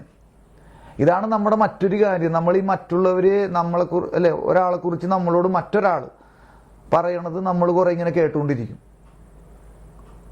അതങ്ങനെയല്ല അതിൻ്റെ ഒരു ശരിയായ രീതി എന്നുള്ളതാണ്. മനസ്സിലായോ? കേൾക്കു, കർത്താവ് ഇന്ന് ഈ ഗുഹയിൽ വെച്ച് അങ്ങയെ എൻ്റെ കയ്യിൽ ഏൽപ്പിച്ചത് എങ്ങനെയെന്ന് അങ്ങ് തന്നെ കണ്ടില്ലേ? അങ്ങയെ കൊല്ലണമെന്ന് ചിലർ പറഞ്ഞെങ്കിലും ഞാനത് ചെയ്തില്ല. എൻ്റെ യജമാനനെതിരെ ഞാൻ കൈ ഉയർത്തുകയില്ല. അങ്ങ് കർത്താവിൻ്റെ അഭിഷിക്തനാണെന്ന് ഞാൻ അവരോട് പറഞ്ഞു. എൻ്റെ പിതാവേ, ഇതാ എൻ്റെ കയ്യിൽ അങ്ങയുടെ മേലങ്കിയുടെ ഒരു കഷ്ണം. ഞാൻ അതിൻ്റെ അറ്റം മുറിക്കുകയും അങ്ങയെ കൊല്ലാതിരിക്കുകയും ചെയ്തതിനാൽ ഞാൻ ദ്രോഹിയോ തെറ്റുകാരനോ അല്ലെന്ന് അങ്ങ് അറിഞ്ഞാലും ഞാൻ അങ്ങയ്ക്കെതിരെ തെറ്റ് ചെയ്തിട്ടില്ല. എന്നിട്ടും അങ്ങന്റെ ജീവൻ അപഹരിക്കാൻ അവസരം തേടി നടക്കുന്നു. നാം ഇരുവർക്കുമിടയിൽ കർത്താവ് ന്യായം വിധിക്കട്ടെ. കർത്താവ് എനിക്ക് വേണ്ടി അങ്ങയോട് കണ്ടോ, കർത്താവ് എനിക്ക് വേണ്ടി കണ്ടോ, ദുഷ്ടനെ എതിർക്കരുതെന്ന് ആരാണ്? കണ്ടോ, ഇവിടെ കണ്ടോ, ഇത് ഞാൻ കണക്ട് ചെയ്യണല്ലോ കേട്ടോ. കണ്ടോ, അല്ലേ? ഇപ്പൊ എനിക്ക് പെട്ടെന്ന് എന്താണ്, ദുഷ്ടനെ എതിർക്കരുതെന്ന് നമ്മൾ വായിച്ചു അല്ലേ? ഇപ്പൊ ഇവിടെ ദാവീദ് സാവൂളിനോട് പറഞ്ഞ എന്താണ്? കർത്താവ് എനിക്ക് വേണ്ടി അങ്ങയോട് പ്രതികാരം ചെയ്യട്ടെ. ഞാനല്ല പ്രതികാരം ചെയ്യണത്, കർത്താവ് പ്രതികാരം ചെയ്യും. അതെങ്ങനെയാണോ ആ അർത്ഥത്തിൽ, ആ ഉചിതമായ രീതിയിൽ കർത്താവ് അങ്ങയോട് പ്രതികാരം ചെയ്യും. ഞാനല്ല പ്രതികാരം ചെയ്യാൻ നടക്കണേ അങ്ങയോട്. മനസ്സിലായോ? ഇപ്പൊ മനസ്സിലായോ? ദുഷ്ടനെ എതിർക്കരുതെന്ന് പറഞ്ഞത് ഇത് നല്ലൊരു കണക്ഷനായിട്ട് തോന്നുകയാണ്. മനസ്സിലാവുണ്ടോ? ദുഷ്ടനെ ആരെതിർക്കും? ദുഷ്ടനെ കർത്താവ് എതിർക്കും. ദുഷ്ടനെ നമ്മളല്ല എതിർക്കണ്ടേ. ഫിസിക്കൽ ദുഷ്ടനായാലും, ദുഷ്ടൻ മീൻസ് നമ്മൾ ശത്രുക്കളാണെന്ന് നമ്മൾ കാണുന്ന നമ്മളുടെ സഹപാഠികളായാലും നമ്മുടെ ഉറ്റവരാണെങ്കിലും ആധ്യാത്മിക ശത്രുവായ നമ്മുടെ പിശാചിനെയാണെങ്കിലും ആരാ എതിർക്കണേ? ആരെതിർത്തും? കർത്താവ് എതിർത്തോളും. മനസ്സിലായോ? അതിൻ്റെ ആ ഒരു കണക്ഷൻ കിട്ടിയോ? ഞാൻ ഒരിക്കലും അത് വിചാരിച്ചില്ല അങ്ങനെ കണക്ഷൻ വരും. എന്താണ് അവിടെ? കർത്താവ് എനിക്ക് വേണ്ടി അങ്ങയോട് പ്രതികാരം ചെയ്യട്ടെ. എൻ്റെ കരം അങ്ങയുടെ മേൽ പതിക്കുകയില്ല. ദുഷ്ടത ദുഷ്ടനിൽ നിന്ന് പുറപ്പെടുന്നുവെന്നാണല്ലോ പഴമൊഴി. അങ്ങയുടെ മേൽ എൻ്റെ കൈ പതിക്കുകയില്ല. ആരെ തേടിയാണ് ഇസ്രായേൽ രാജാവ് പുറപ്പെട്ടിരിക്കുന്നത്? ആരെയാണ് അങ്ങ് അനുധാവനം ചെയ്യുന്നത്? ചത്ത പട്ടിയെയോ ഒരു ചെള്ളിനെയോ? വിധിയാളനായ കർത്താവ് എന്നെയും അങ്ങയെയും വിധിക്കട്ടെ. അവിടുന്ന് എന്നെ പരിശോധിച്ച് അങ്ങയുടെ കയ്യിൽ നിന്ന് രക്ഷിക്കട്ടെ. ദാവീദ് സാവൂളിനോട് ഇത് പറഞ്ഞു കഴിഞ്ഞപ്പോൾ, ഇപ്പൊ നോക്കിക്കോട്ടോ, വീണ്ടും ഒരു വികാര നിർഭരമായ നിമിഷമാണ് ഇവിടെ. കണ്ടു, ഇതൊക്കെ നിങ്ങൾ നമുക്കിത് മനസ്സിൽ കണ്ടുണ്ടെന്ന് നമ്മൾ വായിക്കണം. മനസ്സിലായോ? ഇത് നമ്മുടെ ഹൃദയത്തിൽ ഇതിങ്ങനെ കണ്ടുകൊണ്ട് ഒരു സിനിമ പോലെ. മനസ്സിലായോ? അപ്പൊ ഒന്ന് കണ്ടു നോക്കിയേ. മനസ്സിലായോ? ദാവീദ് സാവൂളിനോട് ഇത് പറഞ്ഞു കഴിഞ്ഞപ്പോൾ അവൻ, അതായത് സാവൂള് പറയാണ്, എൻ്റെ മകനെ ദാവീദേ, ഇത് നിന്റെ സ്വരം തന്നെയോ എന്ന് ചോദിച്ചുകൊണ്ട് ഉറക്കെ കരഞ്ഞു. കണ്ടോ? ശത്രുവിന്റെ തലയിൽ തീക്കനൽ കൂട്ടിയത് കണ്ടോ? മനസ്സിലായോ? കൊല്ലാൻ വന്ന ആളെ കയ്യിൽ കിട്ടിയിട്ട് അല്ലേ പ്രതികാരം ചെയ്യാതെ വെറുതെ വിടുകയാണ്. എന്നിട്ട് താൻ തെറ്റുകാരനല്ല എന്ന് വീണ്ടും അവിടെ അത് പറഞ്ഞ് വെക്കാൻ ശ്രമിക്കുകയാണ് ദാവീദ്. മനസ്സിലാവണ്ടോ നിങ്ങൾക്ക്? ഇതിൽ കൂടുതൽ എനിക്ക് അങ്ങനെ പറഞ്ഞു തരണമെന്ന് എനിക്കതറിയില്ല. നിങ്ങൾക്ക് അതിൻ്റെ പൊരുൾ മനസ്സിലായോ? ഇതാണ് തിന്മ, നമ്മളോട് തിന്മ ചെയ്യുന്നവരോട്, നമ്മൾ ചെയ്യാത്ത കാര്യങ്ങൾ നമ്മൾ ചെയ്തു എന്ന് പറഞ്ഞുകൊണ്ട് ഒക്കെ നമ്മളെ കുറ്റം വിധിക്കുമ്പോൾ അത് നിസ്സാര കാര്യമൊന്നുമല്ല. നമുക്ക് അങ്ങനെ പെട്ടെന്ന് ക്ഷമിക്കാൻ പറ്റണ ഒരു വിഷയമല്ല അത്. നമ്മ എപ്പോൾ പ്രതികരിച്ചെന്ന് ചോദിച്ചാൽ മതി. പക്ഷെ കർത്താവ് പറഞ്ഞത് എന്താണ്? കർത്താവ് പറഞ്ഞത് ദുഷ്ടനെ എതിർക്കരുത്. കർത്താവ് പറഞ്ഞത് എന്താ? എന്നാ ഇടക്ക് ദുഷ്ടനെ എതിർത്തോ എന്നാണോ പറഞ്ഞത്? അങ്ങനെയല്ല, എതിർക്കേ അരുത് ദുഷ്ടൻ. എന്നിട്ട് ഞാൻ അത് ബാക്കിയും കൂടിയും വായിക്കട്ടെ. ദാവീദേ, എന്റെ മകനായ ദാവീദേ, ഇത് നിന്റെ സ്വരം തന്നെയോ എന്ന് ചോദിച്ചുകൊണ്ട് ഉറക്കെ കരഞ്ഞു. അവൻ ദാവീദിനോട് പറഞ്ഞു, ശ്രദ്ധിക്കണോട്ടോ, നിങ്ങൾ ഈ വചനങ്ങളൊക്കെ ശ്രദ്ധിക്കണം. നീ എന്നേക്കാൾ നീതിമാനാണ്. കണ്ടോ, നീ എന്നേക്കാൾ നീതിമാനാണ്. ഞാൻ നിനക്ക് ചെയ്ത തിന്മയ്ക്ക് പകരം നീ നന്മ ചെയ്തിരിക്കുന്നു. കണ്ടോ, ഞാൻ നിനക്ക് ചെയ്ത തിന്മയ്ക്ക് പകരം നീ നന്മ ചെയ്തിരിക്കുന്നു. ഇത് തന്നെയാണ് ജോസഫ് അവന്റെ സഹോദരങ്ങളോട് പറഞ്ഞത്. ഉൽപ്പത്തിയുടെ പുസ്തകം 50-ാം അധ്യായം 20 വചനമൊക്കെ അങ്ങനെ പറഞ്ഞാണ് ആ ഉൽപ്പത്തി പുസ്തകം അവസാനിക്കണത്. എന്താണ്? നിങ്ങളെനിക്ക് തിന്മ ചെയ്തു, ദൈവം അത് നന്മയാക്കി മാറ്റിയെന്ന് ജോസഫ് സഹോദരങ്ങളോട് പറയാം. അങ്ങനൊരു വചനമുണ്ട്. അപ്പോൾ ഞാൻ നിനക്ക് ചെയ്ത തിന്മയ്ക്ക് പകരം നീ നന്മ ചെയ്തിരിക്കുന്നു. കർത്താവ് എന്നെ നിന്റെ കയ്യിൽ ഏൽപ്പിച്ചിട്ടും നീ എന്നെ കൊല്ലാതെ വിട്ട് എന്നോട് എങ്ങനെ പെരുമാറിയെന്ന്. കണ്ടോ, ശ്രദ്ധിക്കണേ, എങ്ങനെ പെരുമാറിയെന്ന് കണ്ടോ. നമ്മളോട് തിന്മ പ്രവർത്തിക്കുന്നവരോട് നമ്മളുടെ മനോഭാവം എന്താണെന്നാണ് നമ്മൾ നേരത്തെ ചോദിച്ചത്. കണ്ടോ, ഞാൻ നിന്നെ കൊല്ലാൻ നടന്നിട്ടും എന്നെ നിന്റെ കയ്യിൽ കിട്ടിയിട്ടും നീ എന്നെ കൊല്ലാതെ വിട്ട് നീ എന്നോട് എങ്ങനെ പെരുമാറിയെന്ന് ഇന്ന് നീ എനിക്ക് കാണിച്ചു തന്നു. കണ്ടോ, എങ്ങനെ പെരുമാറിയെന്ന്. നമ്മളുടെ ശത്രുക്കൾ പോലും നമ്മളെക്കുറിച്ച് പറയണം. എന്ത് പറയണം?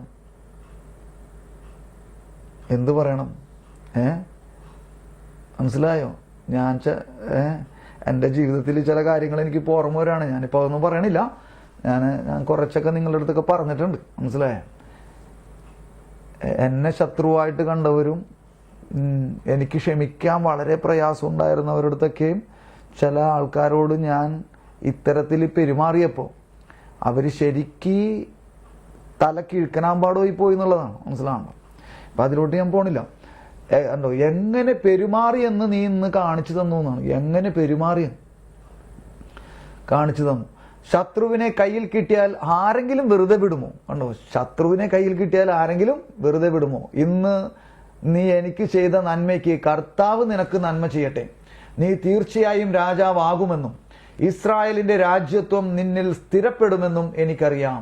ആകയാൽ എനിക്ക് ശേഷം എൻ്റെ സന്തതിയെ നിർമൂലമാക്കി എൻ്റെ നാമം എൻ്റെ പിതൃഭവനത്തിൽ നിന്ന് നീക്കം ചെയ്യുകയില്ലെന്ന് കർത്താവിന്റെ നാമത്തിൽ നീ എന്നോട് സത്യം ചെയ്യണം എന്ന് സാവൂള് ദാവീദിനോട് സത്യം പറയണാണ്. അങ്ങനെ ഒരു സത്യം നീ എനിക്ക് തരണം.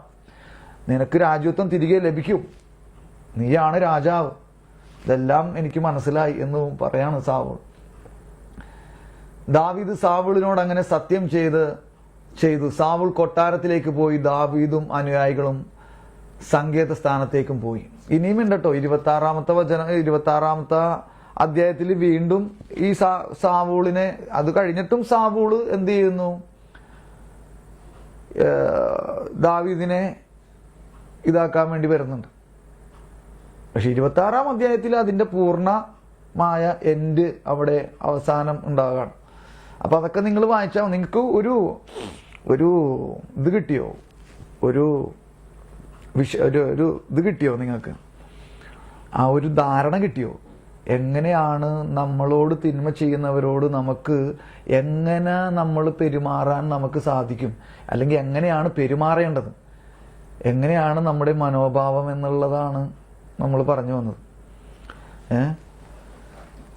ഇനി വേറൊരു കാര്യത്തിലേക്ക് ഞാൻ പോവാണ്. ഇത് കണ്ടോ നിങ്ങൾ? ഈ പുസ്തകം നോക്കിയേ, കാണാൻ പറ്റുന്നുണ്ടോ? സത്യം ഒരു കൂടിക്കാഴ്ചയാണ്. അതായത് ഫ്രാൻസിസ് മാർപ്പാപ്പയായിരുന്ന കാലഘട്ടത്തിൽ അല്ലെ, സാന്താമർത്ത അദ്ദേഹത്തിന്റെ ഔദ്യോഗിക വസതി അല്ല, അവിടുന്ന് ആ വസതി വിട്ടിട്ടാണല്ലോ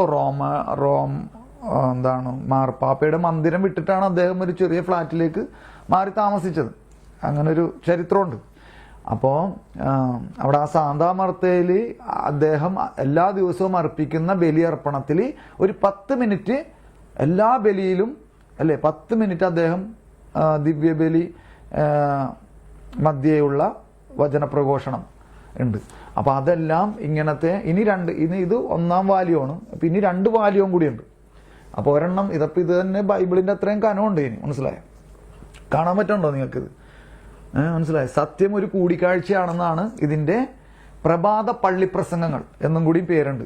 സത്യം ഒരു കൂടിക്കാഴ്ചയാണ്, പ്രഭാത പള്ളിപ്രസംഗങ്ങൾ. അപ്പം ഇതാണ് അതിൻ്റെ, ഞാൻ ഒന്നും കൂടി കാണിക്കാം.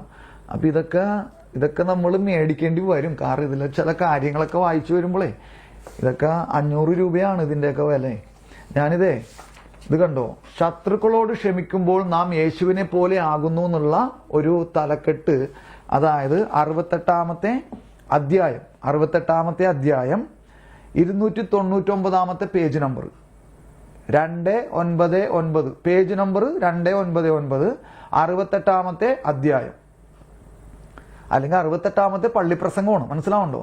അധ്യായം എന്ന് പറയുമ്പോൾ 68-ാമത്തെ പള്ളിപ്രസംഗം ആണത്. മനസ്സിലായി? അപ്പൊ അപ്പൊ എന്തെന്നാണ് ഇവിടെ വായിച്ചത്? ശത്രുക്കളോട് ക്ഷമിക്കുമ്പോൾ നാം യേശുവിനെ പോലെ ആകുന്നു. അപ്പൊ അത് ഞാനൊന്ന് വായിക്കാൻ പോണേ കേട്ടോ. ശ്രദ്ധിച്ചിരിക്കണം കേട്ടോ.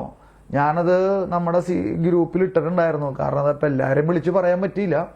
അതൊക്കെ അങ്ങനെയൊക്കെ ഇടുമ്പോഴേ നിങ്ങൾ നോക്കണം. അപ്പം ഞാനത് പറയാണ്ട് തന്നെ നിങ്ങൾ മനസ്സിലാക്കണം. ഒന്ന് വായിച്ചൊക്കെ നോക്കുമ്പോൾ മനസ്സിലാക്കണം അത് അപ്പം ഇന്നത്തെ വിഷയമായിരിക്കുമോ. അപ്പം അങ്ങനെയാണെങ്കിൽ അതൊക്കെ ഒന്ന് മാറ്റി അത് മറ്റൊരു ഫോണിലേക്കോ അല്ലെങ്കിൽ എഴുതിയെടുക്കുകയൊക്കെ ചെയ്യണം. ഇതിപ്പോൾ എല്ലാവരുടെ ഈ പുസ്തകം ഇല്ലല്ലോ, അതുകൊണ്ടിട്ടാണ്. അപ്പം ഞാനിതൊന്ന് വായിക്കാൻ പോണേ ഉണ്ടോ. ശത്രുക്കളോട് ക്ഷമിക്കുമ്പോൾ നാം യേശുവിനെ പോലെ ആകുന്നു. അപ്പോൾ 2013 ജൂൺ 18 കണ്ടോ, 2013 ജൂൺ 18 വേദവായന 2 കൊറിന്തോസ് 8-ാം അധ്യായം 9-ാം, അതായത് വചന ശുശ്രൂഷ എന്തൊക്കെ വായനകളാണെന്നൊക്കെ കൊടുത്തേക്കണാണ്. മനസ്സിലായോ? ലേഖന വായന, പിന്നെ സുവിശേഷ വായന എന്താണ്? മത്തായിയുടെ സുവിശേഷം 5-ാം അധ്യായം 43 മുതൽ 48 വരെയുള്ള വചനങ്ങൾ നമ്മളിപ്പോൾ ഇത്തിരി മുമ്പ് വായിച്ചു. മനസ്സിലായോ? മത്തായിയുടെ സുവിശേഷത്തിൽ നമ്മൾ വായിച്ചില്ലേ? അപ്പോൾ ശത്രുക്കളെ സ്നേഹിക്കണമെന്നൊക്കെ പറഞ്ഞ് വായിച്ചില്ലേ? അപ്പോൾ അതാണ്. അപ്പോൾ 2013 ജൂൺ 18-ാം തീയതിത്തെ പ്രഭാത പള്ളി പ്രസംഗമാണ് ഇതെന്ന് മനസ്സിലാക്കണം കേട്ടോ. അപ്പോൾ അതെല്ലാം ഇവിടെ കറക്റ്റായിട്ട് എഴുതി വെച്ചിരിക്കുകയാണ്. അത് ഈ പുസ്തകം ഉണ്ടെങ്കിലാണ് ശരിക്കും മനസ്സിലാകുക. പിന്നെ ഞാൻ ആ ഇമേജ് ഇട്ടേക്കണതിൽ നിങ്ങൾക്ക് കൂടുതൽ സൂം ചെയ്ത് നോക്കുമ്പോൾ അറിയാൻ പറ്റും. എന്തായാലും ഞാനിപ്പിന്നെ ഇത് വായിക്കാൻ പോണേ കേട്ടോ. ശ്രദ്ധിക്കണം കേട്ടോ, ഓരോ വാക്ക് ശ്രദ്ധിക്കണം കേട്ടോ. ശത്രുക്കളെ സ്നേഹിക്കാൻ നമുക്ക് കഴിയുന്നത് എങ്ങനെ? ചോദ്യമാണ് ആദ്യമേ തന്നെ. ശത്രുക്കളെ സ്നേഹിക്കാൻ നമുക്ക് കഴിയുന്നത് എങ്ങനെ? വളരെയധികം മനുഷ്യരെ കൊല്ലാൻ, ബോംബ് ഉണ്ടാക്കാനും തീരുമാനിക്കുന്നവരെ സ്നേഹിക്കാൻ നമുക്ക് കഴിയുന്നത് എങ്ങനെ? ധനാർത്തി മൂത്ത് പ്രായമേറിയവർക്ക് മരുന്നെത്തിക്കാതെ അവർ മരിക്കാൻ അനുവദിക്കുന്നവരെ സ്നേഹിക്കാൻ നമുക്ക് സാധിക്കുന്നത് എങ്ങനെ? ഇങ്ങനെ 3-4 ചോദ്യങ്ങൾ ചോദിക്കുകയാണ് മാർപ്പാപ്പ. സ്വന്തം സ്വാർത്ഥ താല്പര്യങ്ങൾ മാത്രം നോക്കുകയും സ്വന്തം അധികാര സ്ഥാനമാനങ്ങളെ മാത്രം ഗൗനിക്കുകയും ചെയ്യുന്നതിൻ്റെ ഫലമായി വളരെയധികം ദോഷം ചെയ്യുന്നവരെ സ്നേഹിക്കുന്നത് എങ്ങനെ? അപ്പൊ ഇത്തരത്തിലുള്ള ആൾക്കാരെയൊക്കെ സ്നേഹിക്കണം എങ്ങനെയാണ്? നമ്മൾ എങ്ങനെ സ്നേഹിക്കാൻ പറ്റും എന്നാണ് മാർപ്പാപ്പ ചോദിക്കണേ. നമ്മുടെ ശത്രുക്കളെ സ്നേഹിക്കുന്നത് വലിയ പ്രയാസമുള്ള കാര്യമാണ്. ഇത് മാർപ്പാപ്പ അവിടെ എഴുതി വെച്ചിരിക്കുന്നത് ഞാൻ വായിക്കണേ കേട്ടോ. എന്താണ്? നമ്മുടെ ശത്രുക്കളെ സ്നേഹിക്കുക എന്നത് വലിയ പ്രയാസമുള്ളൊരു കാര്യമാണ്. കാര്യമാണ്. എന്നാൽ ഇതാണ് യേശു നമ്മോട് ആവശ്യപ്പെടുന്നത്. കണ്ടോ, നമ്മുടെ ശത്രുക്കളോട്, നമ്മളോട് തിന്മ പ്രവർത്തിച്ചവരോട് ക്ഷമിക്കുക, അവരെ സ്വീകരിക്കുക എന്നൊക്കെ ഉള്ളത് വളരെ പ്രയാസമുള്ള കാര്യമാണ്. നടക്കണ കാര്യമൊന്നുമല്ല അത് അങ്ങനെ ഇങ്ങനെയും. പക്ഷെ എന്നിട്ടും മാർപ്പാപ്പ അടുത്ത വാക്ക് എഴുതിയേക്കണം എന്താ? എന്നാൽ ഇതാണ് യേശു നമ്മോട് ആവശ്യപ്പെടുന്നത്. നമുക്ക് പറ്റൂലേ എന്നല്ല വിഷയം. എന്താണ് ഇവിടെ? യേശു ആവശ്യപ്പെട്ടിരിക്കണത് എന്താ? ഇതാണ്, ശത്രുക്കളെ സ്നേഹിക്കുക, പീഡിപ്പിക്കുന്നവർക്ക് വേണ്ടി പ്രാർത്ഥിക്കുക.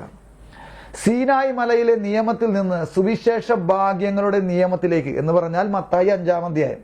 മനസ്സിലായോ? 5, 6, 7 എന്താണ്? സുവിശേഷ ഭാഗ്യങ്ങൾ, മലയിലെ പ്രസംഗം. അതായത് സീനായി മലയിലെ നിയമത്തിൽ നിന്ന് സുവിശേഷ ഭാഗ്യങ്ങളുടെ നിയമം. ആ നിയമമാണ് നമ്മൾ കേട്ടത്. ഈശോ ചോദിച്ചില്ലേ, പല്ലിന് പകരം പല്ല്, കണ്ണിന് പകരം കണ്ണ് എന്ന് നിങ്ങൾ കേട്ടിട്ടില്ലേ? ആ, കേട്ടിട്ടുണ്ട്. എന്നാൽ ഞാൻ നിങ്ങളോട് പറയുന്നു, ദുഷ്ടനെ എതിർക്കരുത്. മനസ്സിലായി?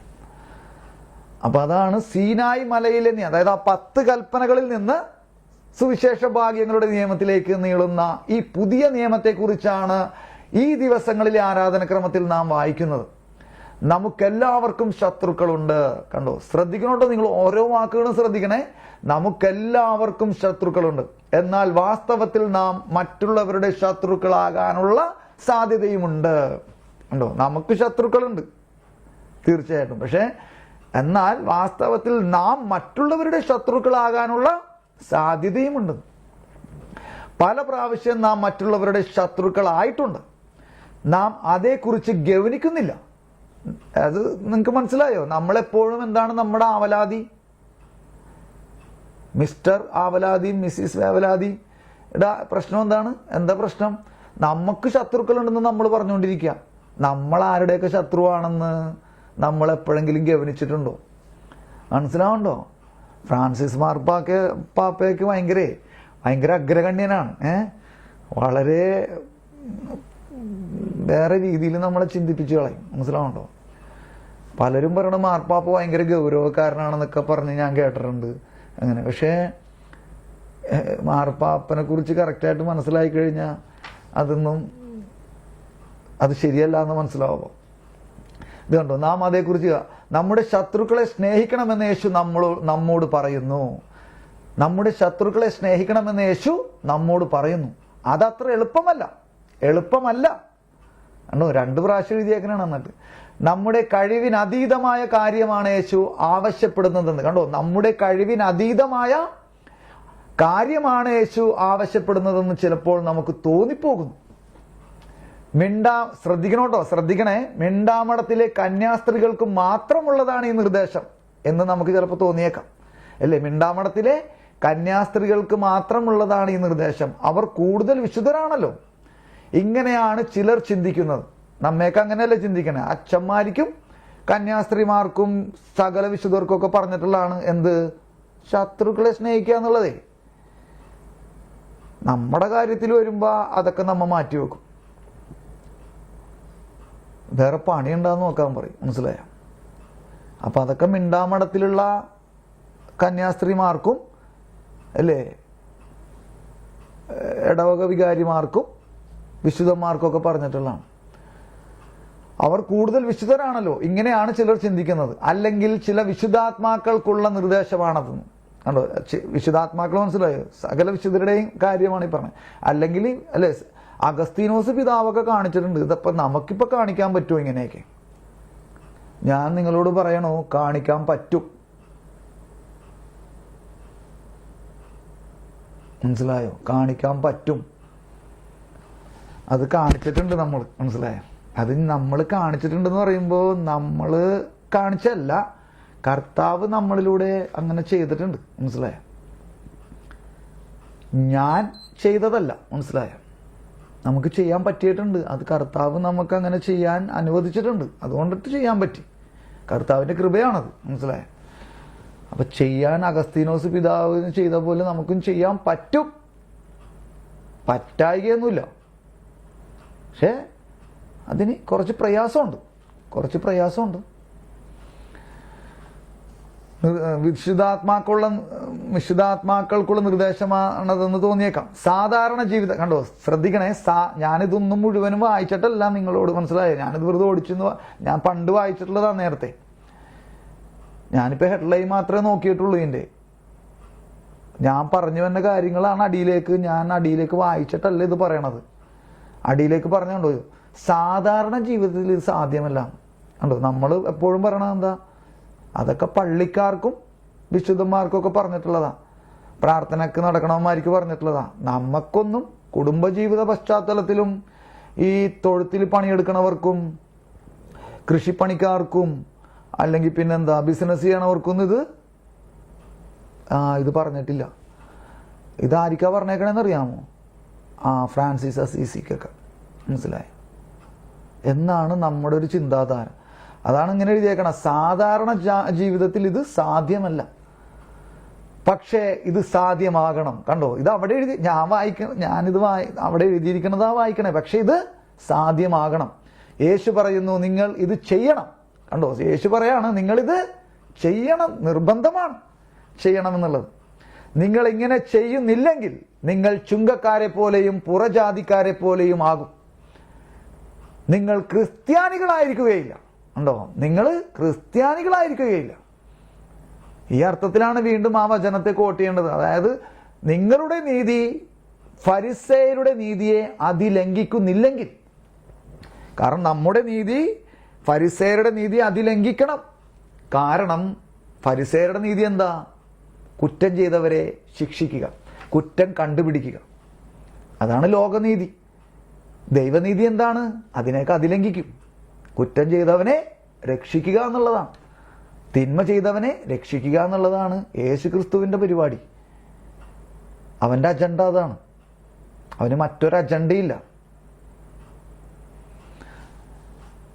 അപ്പൊ ഇവിടെ പറഞ്ഞേക്കണുണ്ടോ, നിങ്ങൾ ക്രിസ്ത്യാനികളായിരിക്കുകയില്ല ഇങ്ങനെ ചെയ്തില്ലെങ്കിൽ. അപ്പൊ നമ്മൾ ക്രിസ്ത്യാനികളാണെന്നൊക്കെ പറയുമ്പോഴേ ഒന്ന് ആലോചിക്കണേ കേട്ടോ, ഒന്ന് ആലോചിക്കണം, നല്ലതായിരിക്കും. അപ്പോൾ ഞാൻ തുടർന്ന് വായിക്കണാണ്. അപ്പോൾ നമുക്ക് നമ്മുടെ ശത്രുക്കളെ എങ്ങനെ സ്നേഹിക്കാം? ചോദ്യമാണ്. യേശു 2 കാര്യങ്ങൾ പറയുന്നു. ആദ്യമേ പിതാവിനെ നോക്കുക. ആദ്യമേ, എന്നിട്ട് യേശു 2 കാര്യങ്ങൾ പറയുന്നു എന്ന് പറഞ്ഞിട്ട് പറയണം. ആദ്യമേ പിതാവിനെ നോക്കുക. അവൻ ദുഷ്ടന്റെ മേലും ശിഷ്ടന്റെ മേലും സൂര്യനെ ഉദിപ്പിക്കുന്നു, നീതിമാന്റെ മേലും നീതിരഹിതന്റെ മേലും മഴ പെയ്യിക്കുന്നു. ദൈവത്തിന് എല്ലാവരോടും സ്നേഹമാണ്. ഈ അർത്ഥത്തിലാണ് ദൈവത്തിന് എല്ലാവരോടും സ്നേഹമാണെന്ന്. അപ്പൊ ഈ അർത്ഥത്തിലാണ് എന്ത് നമ്മൾ സുവിശേഷത്തിൽ വായിച്ചത്?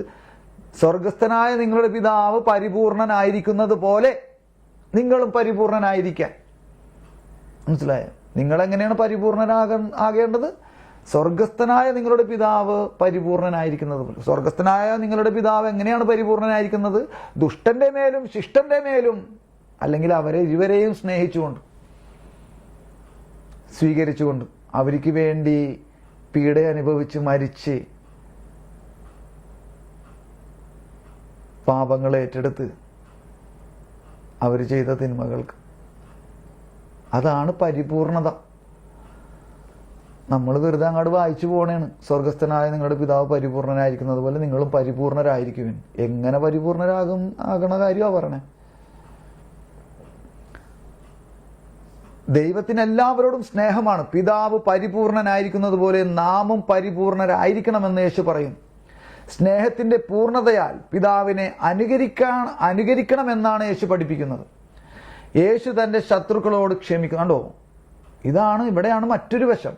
അതായത് യോഹന്നാന്റെ സുവിശേഷം 13-ാം അധ്യായത്തിൽ 15-ാമത്തെ വചനം എന്താണ്? ഇങ്ങനൊരു വചനമാണ് പറയണേ. എന്താണ് ആ വചനം?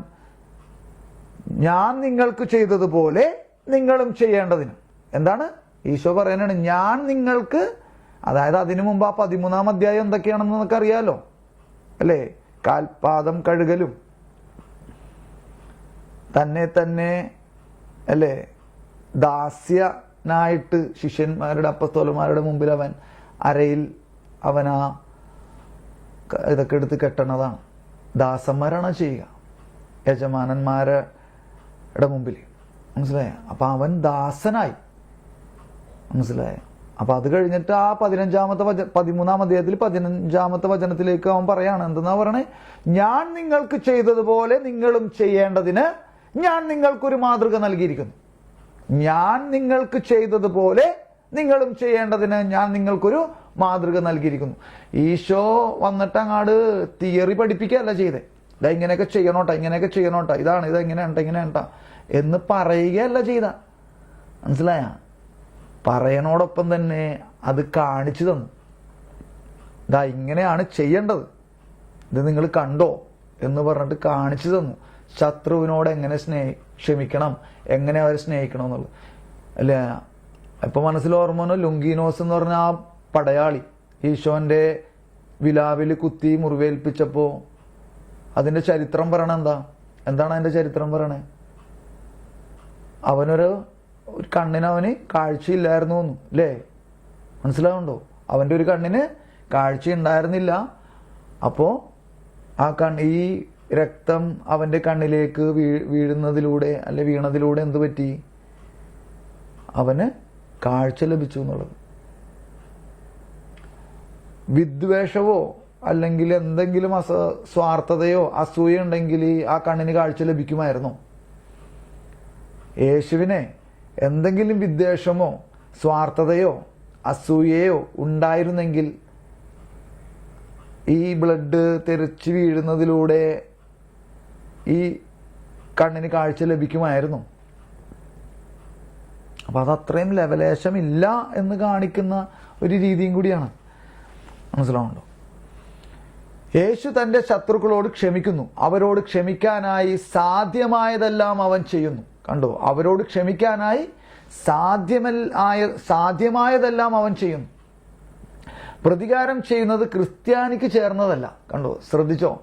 പ്രതികാരം ചെയ്യുന്നത് ക്രിസ്ത്യാനിക്ക് ചേർന്നതല്ല. എന്നാൽ ശത്രുക്കളെ സ്നേഹിക്കുന്നതിൽ നമുക്കെങ്ങനെ വിജയിക്കാനാകും? പ്രാർത്ഥിച്ചുകൊണ്ട്. കണ്ടോ? ശത്രുക്കളെ സ്നേഹിക്കുന്നതിൽ നമുക്കെങ്ങനെ വിജയിക്കാനാകുമെന്ന് ചോദ്യം ഉന്നയിക്കുകയാണ് വീണ്ടും. എന്നിട്ട് ആ ഉത്തരം പറയാണ് മാർപ്പാപ്പ. എന്താണ് ഉത്തരം? പ്രാർത്ഥിച്ചുകൊണ്ട്. തന്നെ വേദനിപ്പിക്കുന്ന ഒരു കാര്യത്തിന് വേണ്ടി ഒരാൾ പ്രാർത്ഥിക്കുമ്പോൾ കർത്താവ് എണ്ണയും തൈലവുമായി വന്ന് നമ്മുടെ ഹൃദയങ്ങളെ സമാധാനത്തിനായി ഒരുക്കുന്നു. പ്രാർത്ഥിക്കൂ. ഇതാണ് യേശു പറയുന്നത്. നിങ്ങളുടെ ശത്രുക്കൾക്ക് വേണ്ടി പ്രാർത്ഥിക്കുക. നിങ്ങളെ പീഡിപ്പിക്കുന്നവർക്ക് വേണ്ടി പ്രാർത്ഥിക്കുക. ദൈവത്തോട് പറയുക. എന്ത് പറയണം? അവൻ്റെ ഹൃദയത്തിന് മാറ്റം വരുത്തണമേ. ആരുടെ ഹൃദയത്തിന്? നമ്മുടെ ശത്രുവാണെന്ന് നമ്മൾക്ക് മനസ്സിലായിട്ടുള്ള ഒരാളുടെ ഹൃദയത്തെ എന്ത് പ്രാർത്ഥിക്കണം? ദൈവത്തിനോട് പ്രാർത്ഥിക്കണം. അവൻ്റെ അവളുടെ ഹൃദയത്തിന് മാറ്റം വരുത്തണേ. അവന് ശിലാഹൃദയമാണുള്ളത്. കണ്ടോ? അവന് ശിലാഹൃദയമാണുള്ളത്. അവൻ്റെ ഹൃദയത്തിന് മാറ്റം വരുത്തണേ. കണ്ടോ? ശത്രുക്കളെ നമുക്ക് എങ്ങനെ സ്നേഹിക്കാൻ പറ്റും, ക്ഷമിക്കാൻ പറ്റും? പ്രാർത്ഥിക്കുക എന്ന് മാർപ്പാപ്പ ഉത്തരം തരികയാണ്. അപ്പം അത് യേശു തന്നെ തന്ന ഉത്തരമാണത്. അവൻ്റെ ഹൃദയം അതിന് പരിവർത്തനം വരുത്തും. കണ്ടോ? അതിന് പരിവർത്തനം വരുത്തും. മനസ്സിലായോ? സ്നേഹിക്കാനും സ്പർശിക്കാനും കഴിയുന്ന മാംസളമായ ഹൃദയം അവന് നൽകൂ. ഇങ്ങനെയാണ് നമ്മളെ പീഡിപ്പിക്കുന്നവർക്ക് വേണ്ടിയിട്ടും നമ്മളോട് തിന്മ ചെയ്തവർക്ക് വേണ്ടിയിട്ടും നമ്മളെ കുറ്റപ്പെടുത്തിയവർക്ക് വേണ്ടിയിട്ടും നമ്മളെ ഒറ്റപ്പെടുത്തിയവർക്ക് വേണ്ടിയിട്ടും നമ്മൾ പ്രാർത്ഥിക്കേണ്ടത്. പക്ഷെ നമ്മളെന്താ പ്രാർത്ഥിക്കണേ? ആ വാക്ക് ഞാനിപ്പോൾ ഇനി ഇവിടെ ഉപയോഗിക്കണില്ല. നമ്മുടെ ഒരു നാടൻ ഭാഷയിൽ എങ്ങനെയാണെന്നുള്ളത് നിങ്ങൾ മനസ്സിൽ അല്ലേ? അത് പറയണ്ട ഇനി ഇവിടെ, അല്ലേ? ഒരടിപൊളി വാക്കാണത്. അത് വല്യമ്മമാരൊക്കെ ഇങ്ങനെ പറയണം. അമ്മച്ചിമാരൊക്കെ നല്ല പ്രായമുള്ളവർ. അപ്പം അതിങ്ങനെ മനസ്സിൽ വരാണ് കേട്ടോ. അപ്പം കർത്താവ് പറയണത് എന്താണ്? അവർക്ക് പരിവർത്തനം വരാൻ വേണ്ടി പ്രാർത്ഥിക്കുക. അവന് മാംസള ഹൃദയം കൊടുക്കാൻ വേണ്ടി പ്രാർത്ഥിക്കുക. ശത്രുവിനെ നോക്കിയിട്ടേ. നമ്മളെന്താ പറയാ? അപ്പോൾ എന്നിട്ട് മാർപ്പാപ്പ എഴുതണാണ്, ഞാൻ ഈ ചോദ്യം ഉന്നയിക്കട്ടെ, അതായത് ഒരു ചോദ്യം ഉന്നയിക്കട്ടെ. ഓരോരുത്തരും തങ്ങളുടെ ഹൃദയത്തിൽ ഇതിനുള്ള ഉത്തരം നൽകൂ. എൻ്റെ ശത്രുക്കൾക്ക് വേണ്ടി ഞാൻ പ്രാർത്ഥിക്കുന്നുണ്ടോ? ശ്രദ്ധിക്കണോട്ടോ. എൻ്റെ ശത്രുക്കൾക്ക് വേണ്ടി ഞാൻ പ്രാർത്ഥിക്കുന്നുണ്ടോ? എന്നെ ശ്രദ്ധിക്കാത്തവർക്ക് വേണ്ടി ഞാൻ പ്രാർത്ഥിക്കുന്നുണ്ടോ? കണ്ടോ? എന്നെ വളരെ നിസ്സാര കാര്യമാണ്. മനസ്സിലായോ? നമ്മളെ ശ്രദ്ധിക്കാത്തവർ വരെ പോലും നമ്മളെന്ത് ചെയ്യും? അവൻ മൈൻഡ് ചെയ്തില്ല. ഇവിടെയും വേറൊരു വാക്ക് ഉപയോഗിച്ചുകൊണ്ടാണ് നമ്മൾ പണ്ടൊക്കെ ഡയലോഗ് ഇടണേ, അല്ലേ? എൻ്റെ ഫില്ലിങ് ദ ബ്ലാങ്ക്സ്, അല്ലേ? അത് പൂരിപ്പിച്ച എൻ്റെ മൈൻഡ് ചെയ്യില്ല എന്നുള്ള ഒരു രീതിയാണ്. മനസ്സിലാവുന്നുണ്ടോ? അല്ല, ഇതൊക്കെ ഞാൻ പറയണതേ ഇതാണ് ഒരവസ്ഥാവിശേഷം. മനസ്സിലായോ? നമ്മളെ ശ്രദ്ധിക്കാത്തവർക്ക് വേണ്ടി പോലും പ്രാർത്ഥിക്കുന്നുണ്ടോ നമ്മൾ? അത് നമ്മുടെ ഹൃദയ വിശാലതയാണ് പുറത്തേക്ക് കൊണ്ടുവരിക. അതിനെ ചൂണ്ടിക്കാട്ടാണ് കർത്താവ്. ഇതുപോലത്തെ ഒരു ഹൃദയവിശാലത നമുക്കുണ്ടോ? നമ്മളെ മൈൻഡ് ചെയ്തില്ല. അപ്പൊ കർത്താവെ മൈൻഡ് ചെയ്തില്ല, എന്നാലും ഞാൻ അവന് വേണ്ടി അവക്ക് വേണ്ടി പ്രാർത്ഥിക്കണോ എന്ന് പ്രാർത്ഥിക്കുന്ന ഒരു മനസ്സാണോ നമുക്കുള്ളേ? അല്ലെങ്കിൽ എന്നെ മൈൻഡ് ചെയ്യാത്തവനെ അല്ലേ? അപ്പൊ അതാണ് കർത്താവ് ഇങ്ങനെ. അപ്പൊ മാർപ്പാപ്പ പറയാണ്, എന്നെ ശ്രദ്ധിക്കാത്തവർക്ക് വേണ്ടി ഞാൻ പ്രാർത്ഥിക്കുന്നുണ്ടോ? എന്നിൽ താല്പര്യമില്ലാത്തവർക്ക് വേണ്ടി ഞാൻ പ്രാർത്ഥിക്കുന്നുണ്ടോ? കണ്ടോ, എന്നിൽ താല്പര്യമില്ലാത്തവർക്ക് വേണ്ടി. വളരെ ചെറിയ കാര്യങ്ങളെ കൊണ്ടുവന്നിടുകയാണ് അവിടെ. പക്ഷെ അതാണ് ഏറ്റവും വലിയ കാര്യം. മനസ്സിലായോ? എന്താണ്? എനിക്കല്ല, എന്നിൽ താല്പര്യമില്ലാത്തവർക്ക് വേണ്ടി ഞാൻ പ്രാർത്ഥിക്കുന്നുണ്ടോ? എന്നിട്ട് പറയാണ്, ഉത്തരം ശരി എന്നാണെങ്കിൽ ഞാൻ പറയും അത് തുടരുക. കണ്ടോ, ഉത്തരം ശരി, നിങ്ങളുടെ ഹൃദയത്തിൽ ഉത്തരം നൽകിക്കോളൂ എന്ന് പറഞ്ഞിട്ടാണല്ലോ മാർപ്പാപ്പ ഈ ചോദ്യം ഉന്നയിച്ചത്. എന്നിട്ട് മാർപ്പാപ്പ പറയാണ്, ഉത്തരം ശരി എന്നാണെങ്കിലേ അത് തുടർന്നു കൊള്ളുക എന്ന് ഞാൻ പറയും. കൂടുതൽ പ്രാർത്ഥിക്കുക, അതാണ് ശരിയായ വഴി. ഇല്ല എന്നാണ് ഉത്തരമെങ്കിൽ കർത്താവ് പറയുന്നു മോശം. കണ്ടോ, മോശം. ഇപ്പൊ ഞാൻ ഇന്നലെ കഴിഞ്ഞ ദിവസമൊക്കെ ഒരാളായിട്ട് സംസാരിച്ചുകൊണ്ടിരുന്നപ്പോൾ ഞാനിങ്ങനെ ഓരോ കാര്യങ്ങൾ പറഞ്ഞിട്ട് ഞാൻ പറഞ്ഞു, നീ ഇങ്ങനെ ചെയ്താൽ കർത്താവ് നിന്റെ പേര് വിളിച്ചിട്ട് നിന്നോട് ഇങ്ങനെ പറയും അല്ലെ? ആ പേര് വിളിച്ചിട്ട് ഞാൻ പറഞ്ഞു അല്ലെ, വെൽഡൻ എന്ന് പറയും എന്ന് പറഞ്ഞു കർത്താവ്. വെൽഡൻ എന്ന് പറയും എന്ന് പറഞ്ഞു. മനസ്സിലായ? ഇപ്പൊ കർത്താവ് ഇവിടെ പറയാണ്, അങ്ങനെയല്ല നിങ്ങൾ ചെയ്യണമെങ്കിൽ, അല്ലെങ്കിൽ അങ്ങനെ ചെയ്യുന്നില്ല എന്നാണ് ഉത്തരമെങ്കിൽ കർത്താവ് എന്ത് പറയും? ബാഡ് എന്ന് പറയും, മോശം എന്ന് പറയും. മനസ്സിലായ? നമ്മുടെ പേര് വിളിച്ചിട്ട് പറയും, മോനെ കണ്ണ ഇത് ബാഡാണെന്ന് പറയും. എന്താണ് ബാഡ്? അതായത് എന്നെ ശ്രദ്ധിക്കാത്തവർക്ക് വേണ്ടിയിട്ടും എന്നിൽ താല്പര്യമില്ലാത്തവർക്ക് വേണ്ടിയിട്ടും, ശത്രുക്കളെ വീണ്ടും വേണമെങ്കിൽ സ്നേഹിക്കുക. പക്ഷേ ഇത് കണ്ടോ, എന്നിൽ താല്പര്യമില്ലാത്തവർക്ക് വേണ്ടിയിട്ട് പോലും ഞാൻ പ്രാർത്ഥിക്കേണ്ടതിന്റെ ആവശ്യകത. അല്ലെങ്കിൽ അത്രത്തോളം അങ്ങനെയുള്ളൊരു ക്രൈസ്തവ ജീവിതത്തിലേക്ക് കടക്കണം എന്നാണ് കർത്താവ് നമ്മളെ പറഞ്ഞ് പഠിപ്പിക്കണത്. മനസ്സിലായോ? എന്നിട്ട് പറയാണ്, അത് അങ്ങനെയല്ല ഉത്തരമെങ്കിൽ കർത്താവ് പറയുന്നു മോശം. നീയും മറ്റുള്ളവരുടെ ശത്രുവാണ്. അതും നമ്മൾ മനസ്സിലാക്കണം കേട്ടോ. നീയും മറ്റുള്ളവരുടെ ശത്രുവാണ്.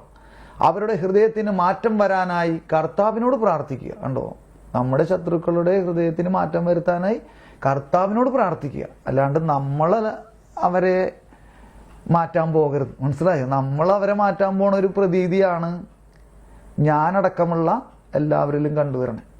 ഇതിപ്പോൾ എന്നെയും കൂടി കുറിച്ചിട്ടാണ് ഞാൻ പറയണേ. ഇത് ഞാൻ നിങ്ങളോട് വലിയ കാര്യത്തിൽ ഇവിടെ ഇരുന്ന് പറയണേന്നല്ല, ഇതെൻ്റെ കാര്യം തന്നെയാണ് ഞാൻ പറയണേ. മനസ്സിലാവുണ്ടോ? അതുകൊണ്ട് തന്നെയാണ് ആദ്യമേ തന്നെ ജാമ്യം എടുത്തത്. ഇതൊക്കെ ഒന്ന് പറഞ്ഞ് ഇങ്ങനെ നമുക്ക് മറ്റൊരാളോട് പറയാനുള്ളൊരു സാധ്യതയൊന്നും അതെനിക്കില്ല. മനസ്സിലായ? എന്നാലും ഇത് പറയണമെന്ന് തോന്നി, അതുകൊണ്ട് പറയണതാണ്. അതിനുള്ള ഒരു അവസ്ഥയൊന്നും എനിക്കില്ല. അപ്പം അത് ഞാൻ വീണ്ടും പറയുകയാണ്. അപ്പോൾ നമ്മൾ മറ്റുള്ളവരെ മാറ്റാൻ ശ്രമിച്ചുകൊണ്ടിരിക്കുകയാണ്. പക്ഷേ കർത്താവ് എന്താ പറയണേ? ഞാൻ മാറ്റിക്കോളാം അവരെ, നിങ്ങൾ പ്രാർത്ഥിക്കുക. ഞാൻ മാറ്റിക്കോളാം അവരെ, നിങ്ങൾ പ്രാർത്ഥിക്കുക. മനസ്സിലാവുണ്ടോ? പക്ഷെ നമ്മളങ്ങനെയല്ല. നമ്മൾ മാറ്റാൻ വേണ്ടി ഇപ്പം നമ്മളൊട്ട് മാറുകയുമില്ല. നമ്മളുടെ കണ്ണിൽ എന്തായിരിക്കണേ? തടിക്കഷ്ണം ഇരിക്കണേ. നമ്മളെന്നിട്ട് കരടുള്ള ഒരാളുടെ കണ്ണില കരട് എടുത്ത് മാറ്റാൻ വേണ്ടി കിടക്കും. നിന്റെ കണ്ണിൽ കരടുണ്ട് എന്ന് പറഞ്ഞിട്ട് നമ്മുടെ കണ്ണിൽ എന്താ? തടിക്കഷ്ണം. എന്നിട്ട് അപ്പൊ ആള് പറയണ, നിന്റെ കണ്ണിൽ തടിക്കഷ്ണം ഉണ്ട്. അതൊന്നും ഒക്കെ വെറുതെ നിനക്ക് തോന്നണേണ്. എന്റെ കണ്ണിൽ തടിക്കഷ്ണോ? ഇതാണ് ശരിയല്ലേ? നമ്മൾ പറയണത് ശരിയാണോ അല്ലയോ? ഞാൻ ഒരിക്കൽ കൂടി പറയാണ്, ഇത് എൻ്റെ കാര്യമുണ്ടോ ഞാൻ പറയണേ. നിങ്ങളുടെ ആരുടെയും കാര്യമല്ല പറയണ, എൻ്റെ കാര്യമാണ് ഞാൻ പറയണേ. എൻ്റെ കണ്ണിൽ വലിയൊരു തടിക്കഷ്ണം ഇരിക്കണേ. ഞാൻ മറ്റുള്ളവരുടെ കണ്ണിലെ കരട് നോക്കി നടക്കുക. മനസ്സിലാവുണ്ടോ? എന്നിട്ട് പറയാണ് പിന്നെ താഴത്തേക്ക്, നമുക്ക് ഇങ്ങനെയും പറയാൻ കഴിയും. എന്നിട്ട് പറയാനാണ്, നമുക്ക് ഇങ്ങനെയും പറയാൻ കഴിയും, ഞാൻ ചെയ്യാത്ത കാര്യങ്ങൾ എൻ്റെ മേൽ ആരോപിച്ചു. ഇപ്പം നമ്മൾ പറയില്ലേ, എന്താണ് ഞാൻ ചെയ്യാത്ത, ഇപ്പം ഞാനും പറയാറുണ്ട്, ഞാൻ ചെയ്യാത്ത കാര്യത്തിന് ഞാൻ ജയിലിൽ കിടന്നു എന്നൊക്കെ പറയുന്നുണ്ട്. ചെയ്യാത്ത കേസിൽ എന്നെ ശിക്ഷിച്ചു എന്നൊക്കെ പറയുന്നുണ്ട്. ഞാൻ ചെയ്യാത്ത കാര്യങ്ങൾ എൻ്റെ മേൽ ആരോപിച്ചു. അയാൾ ഭയങ്കര കാര്യങ്ങൾ ആരോപിച്ചു. അയാൾ ഭയങ്കര കാര്യങ്ങളാണ് അയാൾ, ഇല്ലേ നമ്മൾ പറയാറില്ലേ, നിസാര കാര്യമൊന്നുമല്ല അവൻ അല്ലെങ്കിൽ അവൾ എന്നോട് ചെയ്തത്. അങ്ങനെ സഹിക്കാനും പൊറുക്കാനൊന്നും പറ്റണ കാര്യമൊന്നുമല്ല. ഭയങ്കര കാര്യങ്ങളാണ് അയാൾ എന്നോട് ചെയ്തത്. മറ്റുള്ളവരെ നിസ്വനാക്കി നിസ്സഹായനാക്കുന്നവനാണ് അയാൾ. മനുഷ്യവംശത്തെ തന്നെ നിസ്സഹായമാക്കുന്നു അയാൾ. അയാൾക്കെതിരെ പ്രതികാരവുമായി മുന്നോട്ട് പോകാനാണ് തീരുമാനം. അതായത് അല്ലേ, നമ്മളുടെ ഒരു ഇഷ്ടപ്പെടാത്ത അല്ലെ നമ്മളോട് തിന്മ ചെയ്ത ഒരാളോടുള്ള ഒരു മനോഭാവത്തെ ഇവിടെ ഫ്രാൻസിസ് മാർപ്പാപ്പ എഴുതി വയ്ക്കുകയാണ്. എന്താണ് അയാൾ എന്നോട് ഭയങ്കര ഇതാണ് കാണിച്ചേ. അങ്ങനെ സഹിക്കാനും ക്ഷമിക്കാനും പറ്റണ ഒരു കാര്യമൊന്നുമല്ല. ഞാനൊരു തെറ്റും ചെയ്തിട്ടില്ല. എൻ്റെ വശത്താണ് 101% ന്യായം. എന്തെങ്കിലും തെറ്റ് ചെയ്തിട്ടുണ്ടെങ്കിൽ ഓക്കെ, ശരി, ഞാനത് അംഗീകരിച്ചേനെ. ഇതൊക്കെ എൻ്റെ ഡയലോഗാണ് കേട്ടോ, ഞാൻ അംഗീകരിച്ചേനെ. പക്ഷെ ഒരു തെറ്റും ചെയ്യാതെയാണേ, അപ്പൊ പിന്നെ അത് അംഗീകരിക്കണോ എന്നാണ് നമ്മുടെ ന്യായം. നമ്മുടെ ന്യായം ഇതാണ്, മനസ്സിലാവുണ്ടോ? പക്ഷേ എന്നിട്ട് നമ്മൾ പറയാണ് അയാൾക്കെതിരെ പ്രതികാരവുമായി നമ്മൾ മുന്നോട്ട് പോകാനാണ് തീരുമാനം. കണ്ണിന് പകരം കണ്ണ്, പല്ലിന് പകരം പല്ല് എന്ന മുദ്രാവാക്യവുമായി ആ വചനവുമായിട്ട് നമ്മൾ മുന്നോട്ട് പോവുകയാണ്. എന്നിട്ട് കാരണം എന്താ, നമ്മളുടെ അടുത്ത് ന്യായം ഉണ്ടെന്നേ. നമ്മളൊരു തെറ്റും ചെയ്തിട്ടില്ല. അവനാണ് അവളാണ് എന്നെ ഇങ്ങനെ ആക്കിയത്. എന്നിട്ട് പിന്നെ അടിയിലോട്ട്, ശത്രുക്കളെ സ്നേഹിക്കുന്നത് നമ്മെ നിസ്സഹായരാക്കും എന്ന കാര്യം സത്യമാണ്. കണ്ടോ, ശത്രുക്കളെ സ്നേഹിക്കുന്നത് നമ്മെ നിസ്സഹായരാക്കും എന്ന കാര്യം സത്യമാണ്. എന്നാൽ അത് നമ്മെ യേശുവിനെ പോലെ ദരിദ്രനാക്കുകയാണ് ചെയ്യുന്നത്. കണ്ടോ, എന്നാൽ അത് യേശുവിനെ പോലെ നമ്മെ ദരിദ്രനാക്കുകയാണ് ചെയ്യുന്നത്. അവൻ വന്നപ്പോൾ അവൻ സ്വയം താഴ്ത്തി ദരിദ്രനായി വന്നു. കണ്ടോ, സ്വയം താഴ്ത്തി. ഞാൻ അതിനെയൊന്നും ഒരുപാട് എടുത്ത് പറയണില്ല. സ്വയം താഴ്ത്തി ദരിദ്രനായി വന്നു. നമുക്ക് വേണ്ടി അവൻ ദരിദ്രനായി. എന്നെ ദരിദ്രനാക്കുന്നെങ്കിൽ ആ ശത്രുവിനെ സ്നേഹിക്കുന്നത് അത്ര നല്ല ഇടപാടല്ല എന്ന് ചിലർ പറഞ്ഞേക്കാം. കണ്ടോ, ഇപ്പൊ എൻ്റെ ജീവിതത്തിൽ ഞാനിങ്ങനെ ചെയ്തപ്പോ, എൻ്റെ ശത്രുക്കളോട് ഞാൻ ഇങ്ങനെ പെരുമാറിയപ്പോൾ, അവരെ സ്വീകരിച്ചപ്പോൾ എന്നോട് ചില ആൾക്കാർ പറഞ്ഞു, എന്തു പറഞ്ഞു, അധികം ക്ഷമിക്കാനൊന്നും പോകണ്ടട്ടാ. അപ്പൊ അവനോട് ക്ഷമിക്കൊന്നും വേണ്ട, ഒരു സോറി പറഞ്ഞേക്ക്, അല്ലെങ്കിൽ ഒരു അല്ലേ അങ്ങനെ ഇങ്ങനെയൊക്കെ പറയാം. അങ്ങനെ അധികം അങ്ങോട്ട് വിട്ടുകൊടുക്കണ്ട. മനസ്സിലായോ? ആ കഥയിലോട്ട് ഞാൻ കിടക്കണില്ല. അതിപ്പോൾ എൻ്റെ ജീവിതത്തിൽ തന്നെ ഉണ്ടായിട്ടുള്ള കുറച്ച് കാര്യങ്ങളൊക്കെ ഉണ്ട്. അപ്പൊ ഈ കറക്റ്റ് ഡയലോഗാണത്. കണ്ടോ, എന്താണ് ഡയലോഗ്? എന്താണ്, ആ ശത്രുവിനെ സ്നേഹിക്കുന്നത് അത്ര നല്ല ഇടപാടല്ല എന്ന് ചിലര് നമ്മളോട് പറഞ്ഞേക്കാം. നമ്മൾ ഈ പ്രവൃത്തിക്ക് വേണ്ടി ഇറങ്ങുമ്പോൾ പറഞ്ഞേക്കാം. തീർച്ചയായും ലോകത്തിന്റെ മാനദണ്ഡം അനുസരിച്ച് അതത്ര നല്ല ഇടപാടല്ല. എന്താണ്? തീർച്ചയായും ലോകത്തിന്റെ മാനദണ്ഡം അനുസരിച്ച്, ലോകനീതി അനുസരിച്ച് അതത്ര നല്ല ഇടപാടല്ല. എന്ത്? ശത്രുവിനെ സ്നേഹിക്കുക എന്നുള്ളത് അത്ര നല്ല ഇടപാടല്ല. എന്നാൽ യേശു സഞ്ചരിച്ച പാതയാണത്. കണ്ടോ, ഇവിടെയാണ് നമ്മൾ തോറ്റു പോകേണ്ടത്. എങ്ങനെ തോറ്റു പോകണം? യേശു സഞ്ചരിച്ച പാത നോക്കിപ്പോണം. അങ്ങനെ തോക്കണം. അല്ലാണ്ട് ശത്രുക്കളെ സ്നേഹിക്കുന്ന കാര്യത്തിൽ തോക്കാനല്ല പറഞ്ഞത്. യേശു സഞ്ചരിച്ച പാതയാണെന്ന് പറയുമ്പോഴാണ് നമുക്ക് ആകെ ഒരു പ്രശ്നമാണ്. അങ്ങനെയാണെങ്കിൽ പിന്നെ ഞാനും ചെയ്യണമല്ലോ എന്ന്. അങ്ങനെയാണ് ഞാനൊക്കെ ഇതിനും മുതിർന്നത് കേട്ടോ. ഞാൻ പല കാര്യങ്ങളും ചെയ്തിട്ടുണ്ട്. അങ്ങനെ ചിലയിടത്ത് നാണം കെട്ടിട്ടുണ്ട്. അപ്പം അതെല്ലാം ഒന്നും നമ്മൾ ഷെയർ ചെയ്യണത് നടക്കണ കാര്യമല്ല. എന്നിരുന്നാലും ചില കാര്യങ്ങൾ നിങ്ങളായിട്ടൊക്കെ ഞാൻ നേരത്തെ പറഞ്ഞിട്ടുണ്ട്. അപ്പം ലോകത്തിൻ്റെ മാനദണ്ഡം അനുസരിച്ച് അതത്ര നല്ല ഇടപാടല്ല. എന്നാൽ യേശു സഞ്ചരിച്ച പാതയാണത്. ധനികനായിരുന്നിട്ടും നമുക്ക് വേണ്ടി അവൻ സ്വയം ദരിദ്രനായി. ആ തരം താഴ്ത്തലിലാണ് നമ്മെ നീതിമത്കരിച്ച. കണ്ടോ, ആ തരം താഴ്ത്തൽ. ഞാൻ എൻ്റെ എന്നോട് ഇഷ്ടക്കുറവ് തോന്നിയവരോട് ഞാൻ എന്നെ തന്നെ തരം താഴ്ത്തണ ഒരു രീതി ഞാൻ പോയിട്ട് അവരുടെ മുമ്പിൽ മുട്ടുകുത്തുമായിരുന്നു. ഇപ്പോഴും ചെയ്യോട്ടാ, ഇനിയും വേണ്ടി വന്ന് അങ്ങനെ തന്നെ ചെയ്യും. ഞാൻ ആ കഥകളെല്ലാം ഇവിടെ പറയണില്ല. അങ്ങനെ ഒരു പ്രവൃത്തി, അങ്ങനെ ഒരു ഭക്തിയഭ്യാസം ഞാൻ ചെയ്തിട്ടുണ്ട്, ഇനിയും ചെയ്യും. അത് ഞാൻ അല്ല ഈ ചെയ്യണത്. ഈ ഞാൻ എന്ന് പറയുമ്പോൾ ഞാനല്ല, എന്നിലുള്ള ക്രിസ്തുവാണ് അത് ചെയ്യുന്നത്. ഈ ഞാൻ അല്ല. പറയുമ്പോൾ പിന്നെ അങ്ങനെ അങ്ങനെ പറയുന്നുള്ളൂ. മനസ്സിലായോ? അപ്പൊ ആ തരം താഴ്ത്തലിലാണ് നമ്മെ നീതിമത്കരിച്ച, നമ്മെ സമ്പന്നരാക്കിയ കൃപയിരിക്കുന്നത്. അതാണ് രക്ഷയുടെ രഹസ്യം. അതാണ് മനുഷ്യാവതാരം. മനസ്സിലായോ? അതാണ് രക്ഷയുടെ രഹസ്യം. ക്ഷമയോടെ ശത്രുക്കളെ സ്നേഹിക്കുന്നതോടെ നാം ദരിദ്രരായി മാറുന്നു. കണ്ടോ? നാം ക്ഷമയോടെ ശത്രുക്കളെ സ്നേഹിക്കുന്നതോടെ നാം ദരിദ്രരായി മാറുന്നു. എങ്ങനെ? യേശുക്രിസ്തു ദരിദ്രനായി മാറിയതുപോലെ. ആ ദാരിദ്ര്യം എന്ന് പറയുന്നത് ഈ പണമില്ലാത്ത ദാരിദ്ര്യമല്ല കേട്ടോ. സ്നേഹം നമ്മെ നിസ്വരാക്കുന്നു. എന്നാൽ ഫലപുഷ്ടിയുടെ വിത്താണ് ഈ ദാരിദ്ര്യം. കണ്ടോ? എന്നാൽ ഫലപുഷ്ടിയുടെ വിത്ത് ഈ ദാരിദ്ര്യം. മറ്റുള്ളവരോടുള്ള സ്നേഹത്തിന്റെ വിത്താണിത്. മറ്റുള്ളവരോടുള്ള സ്നേഹത്തിന്റെ വിത്താണിത്. യേശുവിന്റെ ദാരിദ്ര്യം നമ്മുടെ എല്ലാവരുടെയും രക്ഷയുടെ കൃപയായതുപോലെ, നമ്മെ സമ്പന്നരാക്കിയതുപോലെ, അങ്ങനൊരു വിത്താണിത്. എന്നിട്ട് അടിയിലേക്ക് വായിക്കാം. ഈ ദിവ്യബലിയിൽ പങ്കെടുക്കുന്ന നമുക്ക് നമ്മുടെ ശത്രുക്കളെ കുറിച്ച് ചിന്തിക്കാം. നമ്മെ ഗവനിക്കാത്തവരെ കുറിച്ച് ചിന്തിക്കാം. നമ്മെ കരുതലോടെ ഓർക്കാത്തവരെ കുറിച്ച് ചിന്തിക്കാം. കണ്ടോ? നമ്മെ കരുതലോടെ. ഇതൊക്കെ വളരെ വലിയ പ്രധാനപ്പെട്ട കാര്യങ്ങളാണ് കേട്ടോ. കുടുംബ പശ്ചാത്തലത്തിലും നമ്മുടെ സമൂഹ ജീവിതത്തിലും നമ്മുടെ വ്യക്തിപരമായ ജീവിതത്തിലും കരുതലോടെ നമ്മെ ഓർക്കാണ്ട് പോകുന്നു. ചിലപ്പോൾ നമ്മുടെ മാതാപിതാക്കന്മാരാകാം, നമ്മുടെ ബന്ധുമിത്രാദികളാകാം, നമ്മുടെ കൂട്ടുകാരാകാം, നമ്മുടെ അയൽവാസികളാകാം, അല്ലെ നമ്മുടെ ജോലി സ്ഥലത്തുള്ള ആൾക്കാരാവാം. അപ്പൊ ഇവരൊക്കെ എന്ത് ചെയ്യുന്നു? നമ്മെ കരുതലോടെ ഓർക്കുന്നില്ല അവർ നമ്മളെ. അങ്ങനത്തെ ആൾക്കാരെ കുറിച്ചും ചിന്തിക്കാം. ഈ ദിവ്യബലിയിൽ മാർപ്പാപ്പ പറയാം. നമ്മളെപ്പോഴും നമ്മളെ കുറിച്ച് കരുതലില്ലാത്തവരോട് നമ്മൾ എന്താ പറയാ? പരാതിയും പരിഭവമാണ് പറയാ.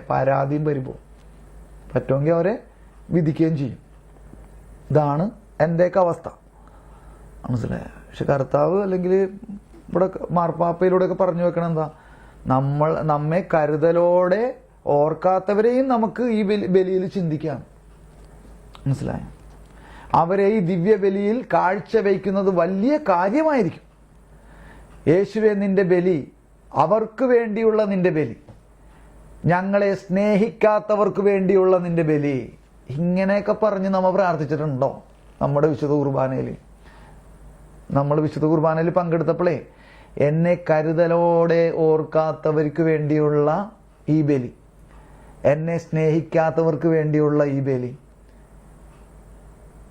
അല്ലേ? ആ ബലി അവർക്ക് വേണ്ടി പ്രാർത്ഥിക്കുന്നതാണ്. ആ ബലിയിൽ നമ്മൾ അങ്ങനെ പ്രാർത്ഥിച്ചിട്ടുണ്ട്. ഞാൻ പ്രാർത്ഥിച്ചിട്ടില്ല, ഞാനുള്ള കാര്യം പറയാലോ. അതായത് ഇങ്ങനെ എന്നെ കരുതലോടെ ഓർക്കാത്തവർക്ക് വേണ്ടി എന്നൊക്കെ പറയുമ്പോൾ അത് പ്രാർത്ഥിച്ചിട്ടില്ല എന്ന് തന്നെ പറയേണ്ടി വരും. നമ്മൾ ശത്രുക്കൾക്ക് വേണ്ടിയൊക്കെ പ്രാർത്ഥിക്കാറുണ്ട്. പക്ഷേ ഇതുണ്ടോ? നമ്മളെ മൈൻഡ് ചെയ്യാത്തവരെ അവർക്ക് വേണ്ടി കൂടിയുള്ള ബലിയാണിതെന്ന് മനസ്സിലാക്കണം. അതാണ് മറ്റൊരു കാര്യം. മനസ്സിലായോ? അവർക്ക് വേണ്ടി കൂടിയുള്ള ബലിയാണിത്. ആ ബലിയിൽ നമ്മൾ എങ്ങനെയാണ് അവർക്ക് വേണ്ടി പ്രാർത്ഥിക്കണുണ്ടോ? അത്രത്തോളം ഹൃദയവിശാലതയിലോട്ട് നമ്മൾ വന്നോ? ഇതാണ് എന്നിൽ നിന്ന് തന്നെ പറിച്ചെടുക്കുന്ന ഒരു രീതിയാണ്. എന്നിൽ നിന്ന്, മനസ്സിലായോ? ദൈവത്തിന് കൊടുക്കുക. അതാണ് എന്നിലുള്ള എന്നെ അല്ലേ പറിച്ചെടുക്കണം സത്യത്തിൽ. അങ്ങനെ വരുമ്പോഴേ നമുക്ക് മറ്റൊരാളുടെ മുമ്പിൽ മുട്ടുകുത്തി നിന്നിട്ട് ക്ഷമിക്കണോട്ടാന്ന് പറയാൻ പറ്റുള്ളൂ. മനസ്സിലായി? എന്നിട്ട് പിന്നെ പറയാണ് നമുക്ക് വേണ്ടിയും പ്രാർത്ഥിക്കാം. വളരെ പ്രയാസമേറിയ ഈ ജ്ഞാനം, ഏത് ജ്ഞാനം? ഇപ്പം ഇത്രയും പറഞ്ഞില്ലേ, മാർപ്പാപ്പ ഇത്രയും പറഞ്ഞു വെച്ചില്ലേ. എന്താണ് അതിൻ്റെ പ്രധാനപ്പെട്ട ജ്ഞാനം? നമ്മളെ സ്നേഹിക്കാത്തവർക്ക് വേണ്ടി, നമ്മളെ പീഡിപ്പിക്കുന്നവർക്ക് വേണ്ടി, നമ്മളെ ഒറ്റപ്പെടുത്തിയവർക്കും കുറ്റപ്പെടുത്തിയവർക്കും വേണ്ടി, നമ്മുടെ ശത്രുക്കൾക്ക് വേണ്ടി പ്രാർത്ഥിക്കാം. വളരെ പ്രയാസമേറിയ ഈ ജ്ഞാനം, അതാണ് ആ ജ്ഞാനം, ശത്രുക്കളെ സ്നേഹിക്കുക എന്നുള്ള ജ്ഞാനം. ഈ ഹൃദയവിജ്ഞാനം ഞങ്ങളെ പഠിപ്പിക്കണമേ. പ്രയാസമേറിയതെങ്കിലും സുന്ദരമാണ് ഈ ജ്ഞാനം. കണ്ടോ, പ്രയാസമേറിയതാണെങ്കിലും നമ്മളൊരു ശത്രുവിന്, നമ്മളോടോ നമുക്കിഷ്ടപ്പെടാത്ത ഒരാളോട് നമ്മൾ പോയിട്ട് മുട്ടുകുത്തി ഒന്ന് നോക്കി അവരുടെ മുമ്പിൽ ഞാൻ ക്ഷമിച്ചു അല്ലെങ്കിൽ എന്നോട് ക്ഷമിക്കണേ എന്ന് പറയുമ്പോൾ അപ്പോൾ ഉണ്ടാകണ ഒരു സുന്ദരമായ ആ ഒരു അനുഭവം ഉണ്ടല്ലോ, അത് ലോകത്ത് നിന്ന് എവിടെ നിന്നും കിട്ടില്ല. സുന്ദരമാണ് ഈ ജ്ഞാനം. പ്രയാസമേറിയതാണെങ്കിലും സുന്ദരമാണ് ഈ ജ്ഞാനം. അത് ഞങ്ങളെ ദൈവപിതാവിന്, ഞങ്ങളുടെ പിതാവിന് സദൃശ്യരാക്കുന്നു. കണ്ടോ, ഞങ്ങളുടെ ദൈവപിതാവിന് സദൃശ്യരാക്കുന്നു. അങ്ങനെ എല്ലാവർക്കും, ദുഷ്ടർക്കും നല്ലവർക്കും സൂര്യനെ കിട്ടുന്നു. കണ്ടോ, അങ്ങനെ എല്ലാവർക്കും, ദുഷ്ടനും നല്ലവർക്കും സൂര്യനെ കിട്ടുന്നു. മനസ്സിലായേ? അതിൻ്റെ ഫിസിക്കലായിട്ട് നിങ്ങൾ നോക്കിയാൽ മതി. ഇപ്പം സൂര്യൻ ഇന്നയാൾക്ക് പ്രകാശം കൊടുക്കൂ, ഇന്നയാൾക്ക് കൊടുക്കില്ല എന്നുണ്ടോ? അങ്ങനെയുണ്ടോ? എല്ലാവർക്കും ഒരുപോലെ പ്രകാശം നൽകുന്നു. മനസ്സിലായോ? അതാണ് ദുഷ്ടർക്കും നല്ലവർക്കും സൂര്യനെ കിട്ടുന്നു. തൻ്റെ ദാരിദ്ര്യത്താൽ ഞങ്ങളെ സമ്പന്നരാക്കുന്നതിന് വേണ്ടി സ്വയം ദരിദ്രനായി തീർന്ന പുത്രനായ യേശുവിൻ്റെ സാദൃശ്യവും ഞങ്ങൾക്ക് കൈവരുന്നു. എങ്ങനെ? ഈ അനുഭവജ്ഞാനത്തിലൂടെ, ഈ പ്രവൃത്തി ചെയ്യുന്നതിലൂടെ. എങ്ങനെ? സ്വയം ദരിദ്രനായി തീർന്ന പുത്രനായ യേശുവിൻ്റെ സാദൃശ്യവും ഞങ്ങൾക്ക് കൈവരുന്നു. പിതാവിനെ പോലെ ആയിത്തീരുന്നു. ഇങ്ങനെ പ്രവർത്തിക്കുമ്പോൾ പുത്രനെ പോലെ ആയിത്തീരുന്നു. കണ്ടോ? ആര് വഴി? പരിശുദ്ധാത്മാവ് വഴി. മനസ്സിലായോ? കണ്ടോ? ത്രിത്വത്തിൻ്റെ കണക്ഷനും ലൂടെയും അവിടെ ഈ പ്രവൃത്തി നടക്കുന്നത്. ഇപ്പം ഇത്രയും കാര്യങ്ങൾ നിങ്ങൾ കേട്ടില്ലേ? ഇത്രയും കാര്യങ്ങൾ കേട്ടില്ലേ? ഇനി ഞാൻ നിങ്ങളോടൊരു ചോദ്യം ചോദിക്കട്ടെ. ഇപ്പോൾ നമ്മൾ വിശുദ്ധ ഗ്രന്ഥത്തിൽ നിന്ന് നമ്മൾ അല്ലേ ദാവീദിന്റെ സാവോളിന്റെയും ആ ഭാഗത്തെ മനസ്സിലാക്കി, ശത്രുക്കള് നമ്മളോട് തിന്മ ചെയ്യുന്നവരോട് നമ്മൾക്കുള്ള മനോഭാവം എന്താണെന്നുള്ളതിനെ കുറിച്ച് നമ്മൾ അല്ലേ സാവോള് ദാവീദ് എന്നുള്ള ആ അവരുടെ ജീവിതത്തിലൂടെ മനസ്സിലാക്കി, വിശുദ്ധ ഗ്രന്ഥത്തിലൂടെ വചനങ്ങളിലൂടെ മനസ്സിലാക്കി, മാർപ്പാപ്പ പറഞ്ഞ പ്രബോധനങ്ങളിലൂടെ മനസ്സിലാക്കി. ഇനി എൻ്റെ ചോദ്യം ഞാൻ ചോദിക്കട്ടെ, അല്ലെങ്കിൽ കർത്താവ് തന്നെ ഒരു ചോദ്യം ചോദിക്കുകയാണെന്ന് നിങ്ങൾ വിചാരിച്ചു. നമ്മുടെ ജീവിതത്തിൽ ഇത് എപ്പോഴാണ്? നമ്മുടെ ജീവിതത്തിൽ ഇത് എപ്പോഴാണ്? എപ്പോഴെങ്കിലും ഉണ്ടായിട്ടുണ്ടോ? മനസ്സിലായോ? ഇപ്പം ഞാനൊരു കാര്യം കൂടി പറഞ്ഞിട്ട് ഞാൻ നിർത്താം. ഒരു ദിവസം എന്നെ ഒരാൾ ഫോൺ ചെയ്ത് സംസാരിക്കാം. അപ്പം അങ്ങനെ സംസാരിച്ച് വന്നപ്പോഴത്തേക്കും ആളുടെ കുഞ്ഞ് നാളുകളുള്ള അല്ലെ കുട്ടിക്കാരനാണ് പറയണേ ആൾ. അപ്പോൾ അവൻ്റെ 5 വയസ്സ് മുതലുള്ള കാര്യങ്ങളാണ് പറയണേ. ആ 5 വയസ്സ് മുതൽ അവൻ്റെ അപ്പനിൽ നിന്ന് പീഡിപ്പിക്കുക എന്ന് വെച്ചാൽ ശാരീരികമായിട്ട് അമ്മനെ തല്ലുമ്പോൾ ഒരു വിറക് എടുത്തിട്ട് തലക്കിട്ട് ഇവൻ്റെ 5 വയസ്സുള്ള കൊച്ചിൻ്റെ തലക്കടിച്ചിട്ട് അന്ന് മുഴുവൻ ആ ചോരയൊലിച്ച് അവിടെ ആ വീട്ടിലിരിക്കേണ്ടി വന്നു. ആരും ഹോസ്പിറ്റലിൽ കൊണ്ടുപോയില്ല. നാട്ടിൽ നിന്ന് ഒരാളും അയൽവക്കത്തുനിന്ന് ഒരാൾ വന്നില്ല. വീട്ടിലാരും പിടിച്ചു മാറ്റാനില്ല. സ്വന്തം അപ്പനാൽ വിറക് കൊണ്ട് അടി കൊണ്ടിട്ട് ഒരു 5 വയസ്സുകാരൻ കിടന്ന് കരയാണ്. അങ്ങനെ ആ അമ്മ എന്ത് ചെയ്തെന്ന് വെച്ചാൽ ചായപ്പൊടി എടുത്തിട്ട് ആ മുറിവിൽ വെച്ച് സ്റ്റിച്ച് പോലും ഇടാൻ പോയില്ല. മനസ്സിലാവുന്നുണ്ടോ? അങ്ങനെ ആ 5 വയസ്സുകാരൻ എടുത്തൊരു തീരുമാനം എന്താണെന്ന് അറിയോ നിങ്ങൾക്ക്? 5 വയസ്സുകാരനൊരു തീരുമാനം എടുത്തത്, ഒരിക്കലും ഞാൻ ഇനി ആരുടെയും മുമ്പിൽ തോക്കില്ല. മനസ്സിലായോ? ഒരിക്കലും ഞാൻ ആരുടെയും മുമ്പിൽ തോക്കില്ല എന്ന് പറഞ്ഞു. മനസ്സിലായോ? അങ്ങനെ അവൻ വളർന്നു. അവൻ തിരുവലുതായി കഴിഞ്ഞപ്പോൾ അവൻ ചില അമ്മനൊക്കെ തല്ലണ കണ്ടപ്പോൾ അപ്പനോട് അവൻ തിരിച്ച് പ്രതികരിച്ചു. മനസ്സിലായോ? അങ്ങനെ അവൻ അപ്പനോടും പ്രതികരിച്ചു തുടങ്ങി. അങ്ങനെ അവൻ നാട്ടിൽ അവൻ ശരിക്കും ഒരു പ്രതികാര മനോഭാവമുള്ള ഒരാളായിട്ട് മാറി. മനസ്സിലാവുണ്ടോ? എന്തിനും പ്രതികരിക്കും. മനസ്സിലാവുന്നുണ്ടോ? അപ്പൊ അങ്ങനെ ഈ കഥ ഇങ്ങനെ പറഞ്ഞ് വന്നപ്പോ ഞാൻ പറഞ്ഞു, നിക്കി എനിക്കൊരു കാര്യം പറയാനുണ്ടെന്ന് പറഞ്ഞു. എനിക്കൊരു കാര്യം പറയാനുണ്ട്. അങ്ങനെ എന്നിട്ട് അത് കഴിഞ്ഞിട്ട് ഞാൻ പറയാമെന്ന് പറഞ്ഞു. അത് കഴിഞ്ഞിട്ട് നിനക്ക് നിന്റെ കഥ ഇനിയും തുടരാനുള്ള അവസരം തരാം, നീ നിക്കി, എനിക്കൊരു കാര്യം പറയാനുണ്ടെന്ന് പറഞ്ഞു. അങ്ങനെ ഞാൻ എൻ്റെ അപ്പൻ്റെ കഥ, അതായത് എൻ്റെ അപ്പനെ എനിക്ക് കണ്ണെടുത്താൽ കണ്ടുകൂടായിരുന്നു. മനസ്സിലായോ? അങ്ങനെ എൻ്റെ അപ്പനെ ഇതേപോലെ തന്നെ ഞങ്ങളും ഇപ്പോൾ ഈ എൻ്റെ വീടിൻ്റെ അപ്പുറത്ത് തന്നെയാണ് ഞങ്ങളുടെ കുടുംബവക അമ്പലം. ആ അമ്പലം അന്ന് ഇങ്ങനെ പ്രതിഷ്ഠയൊന്നും നടത്തിയിട്ടില്ല. അപ്പോൾ ആ ഒരു ബിൽഡിങ് മാത്രമായിട്ടാണ് കിടന്നിരുന്നത്. അപ്പോൾ രാത്രി മുഴുവനും ഞാനും അമ്മയും അനിയനും കൂടിയും അവിടെ പോയി ഇരുന്നിട്ടുണ്ട്. രാത്രി മുഴുവൻ അപ്പൻ കുടിച്ചു വന്ന വീട്ടിൽ കയറ്റില്ല. കല്ലിനൊക്കെ എറിയുമ്പോൾ എന്ത് സംഭവിക്കും? നമുക്ക് വീട്ടിൽ കിടക്കാൻ പറ്റില്ല. അങ്ങനെ രാത്രി മുഴുവൻ അങ്ങനെ ഇരുന്ന് നേരം വെളുപ്പിച്ച കാലഘട്ടങ്ങൾ എൻ്റെ ജീവിതത്തിലുണ്ട്. അപ്പൊ ഈ മറ്റേ 5 വയസ്സുകാരന്റെ കഥയില്ലേ, 5 വയസ്സുകാരൻ അന്ന് ആ 5 വയസ്സുകാരൻ അവൻ ഒരു പാറക്കെട്ടിലേക്ക് ഓടിപ്പോയി, അവിടെ പോയി കിടന്നു. 5 വയസ്സിൽ നിന്ന് ആലോചിച്ച് നോക്കിയാൽ നിങ്ങൾ 5 വയസ്സുകാരന്റെ ആ ഒരു അവസ്ഥയെ, സ്വന്തം വീട്ടിൽ നിന്നുള്ള, എന്നിട്ട് അവനൊരു പാറക്കെട്ടി പോയിട്ട് കിടക്കണു.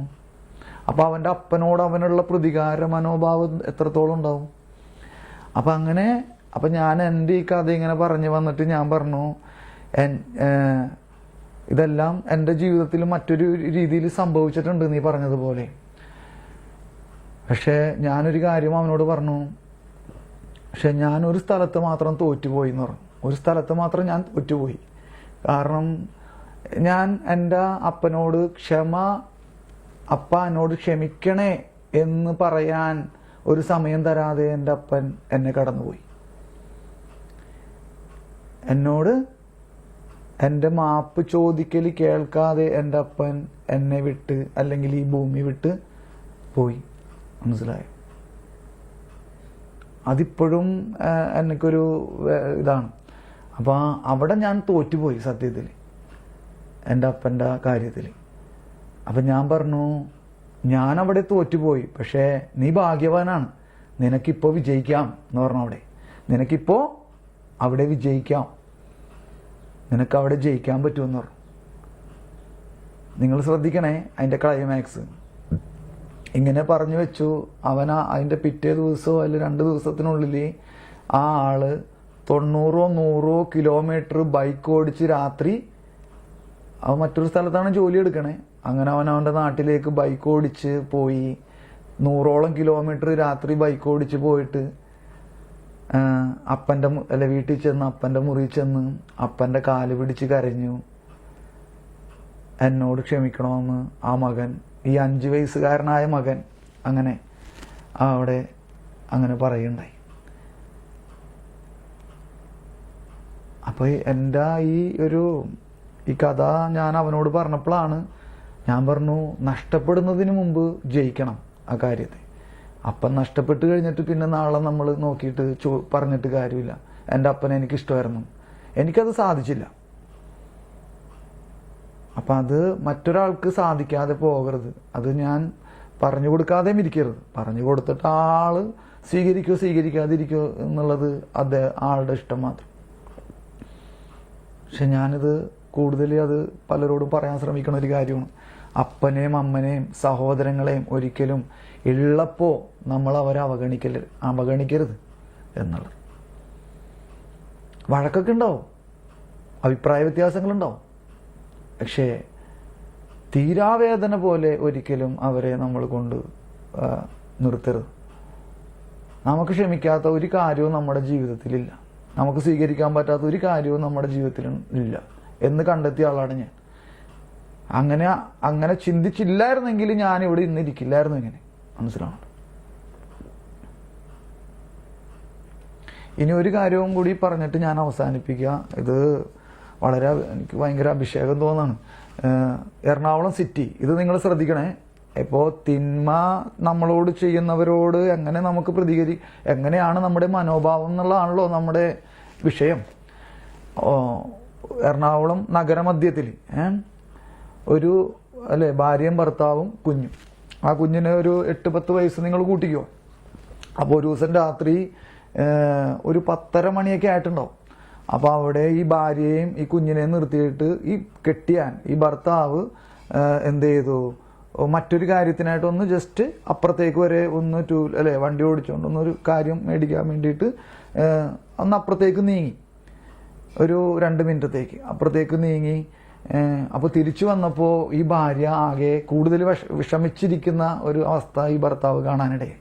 അപ്പോൾ ചോദിച്ചപ്പോൾ പറഞ്ഞു, ഭർത്താവിനോട് ഈ ഭാര്യ പറയാണ്, അതെ ഇപ്പോൾ ഒരാൾ വന്നിട്ട് ചോദിച്ചു എന്താ പോകാല്ലേ, അതായത് നിങ്ങൾക്ക് അർത്ഥം മനസ്സിലായല്ലോ, മനസ്സിലായോ? അതായത് ഈ ഇരിക്കണ ഈ പെണ്ണ് ഒരു ചീത്ത സ്ത്രീയാണ് എന്നുള്ള ധാരണയോടുകൂടി വാ പോകാല്ലേ എന്ന് ഞാൻ മറ്റു വാക്ക് അന്ന് അവിടെ അത് ഈ സ്ത്രീയോട് ഉപയോഗിച്ച ആ വാക്കുകൾ ഞാനിപ്പോൾ പറയുന്നില്ല, മനസ്സിലായോ? പോകാല്ലേ എന്ന് ചോദിക്കുകയാണ്, മനസ്സിലായോ? അപ്പം ഈ കെട്ടിയാൻ ഇത് വന്നിട്ട് വരുമ്പോൾ ഈ കാര്യമാണ് ഭർത്താവിനോട് ഈ ഭാര്യ പറയണേ. അപ്പം ഈ ഭർത്താവിന് ഉണ്ടായേക്കാവുന്ന വികാരം എന്തായിരിക്കും നിങ്ങളൊന്ന് ചിന്തിച്ചേ. ആ ഭർത്താവിനാണെങ്കിൽ ഈ എറണാകുളം ഈ സിറ്റിയിൽ ജനിച്ചു വളർന്ന ആളാണ്. ആ ആൾക്ക് അവിടുത്തെ എല്ലാ സ്ഥലങ്ങളും അറിയാം, അവിടുത്തെ എല്ലാ ഒരുമാതിരിപ്പെട്ട ആൾക്കാരെ വീട്ടുകാരെയൊക്കെ അറിയാം, അവിടെയുള്ള വീടുകളിലെ ചില ആൾക്കാരെയൊക്കെ അറിയാം. അപ്പം ഈ പറഞ്ഞ മനുഷ്യൻ അങ്ങാട് നടന്ന് നീങ്ങിപ്പോയി. അപ്പം ഈ കെട്ടിയാന് സംബന്ധിച്ച് വേണമെങ്കിൽ അവനെ തപ്പി പിടിച്ചെടുക്കാം. അപ്പം അങ്ങനെ ഒരു വാശിയുടെ പുറത്ത് ഈ ഭാര്യനെയും കൊച്ചിനെയും കയറ്റി ഈ ഭർത്താവ് വണ്ടി ഇങ്ങനെ എടുക്കലും ഈ ഭർത്താവിൻ്റെ അടുത്ത് കർത്താവ് പറയാണ്, നീ അങ്ങാട് ക്ഷമിക്ക്, അത് വിട്, അവൻ പോട്ടെ, അവനെ നീ ഒന്നും ചെയ്യാൻ പോകണ്ട. മനസ്സിലായോ? ആ ഭർത്താവ് ഞാൻ തന്നെയാണ്, മനസ്സിലായോ? ഞാൻ വണ്ടി സ്റ്റാർട്ട് ചെയ്ത് ഇവരെ കയറ്റി വണ്ടി സ്റ്റാർട്ട് ചെയ്ത് വണ്ടി എടുക്കാൻ പോകുമ്പോൾ എൻ്റെ അടുത്ത് കർത്താവ് പറയാണ്, നീ ക്ഷമിക്കുക അവനോട്, അത് പോട്ടെ, മനസ്സിലായോ? അത് വിട് നീ എന്നോട് പറയാം. ആ സീനൊന്ന് ആലോചിച്ച് നോക്കി, മനസ്സിലായോ? എൻ്റെ കൂടെ നിൽക്കണ കൂട്ടുകാരിക്ക് എന്തെങ്കിലും പറ്റിയാൽ ഞാൻ സമ്മതിക്കാറില്ല, മനസ്സിലായോ? അതെൻ്റെ കൂടെ നിന്ന കൂട്ടുകാർക്കൊക്കെ അറിയാം. അപ്പം അങ്ങനെയാണെങ്കിൽ എൻ്റെ ഭാര്യയ്ക്ക് ഇങ്ങനെ ഒരു അനുഭവം നേരിടുമ്പോഴോ?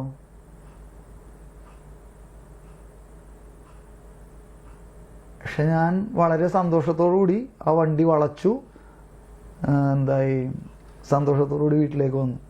അതിനെക്കുറിച്ച് എനിക്കൊരു തോന്നിയില്ല, ഒരു സങ്കടം തോന്നിയില്ല.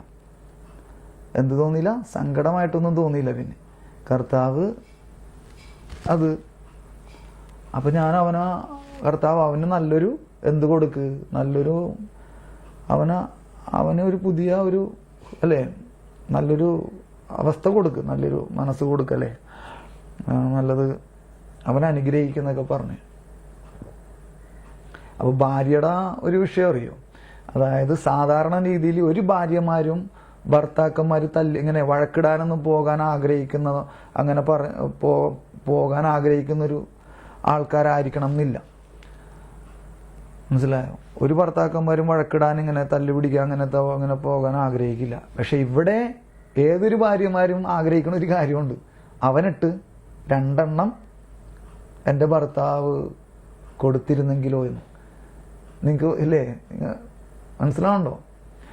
എൻ്റെ ഭാര്യയുടെ ഹൃദയാവസ്ഥയാണ് ആ സമയത്ത് എനിക്ക് കിട്ടണത്, മനസ്സിലായോ? ഭാര്യ ഇങ്ങനെ ചിന്തിക്കുന്നു. ഭാര്യ എൻ്റെ അടുത്തൊന്നും പറഞ്ഞില്ല, മനസ്സിലായോ?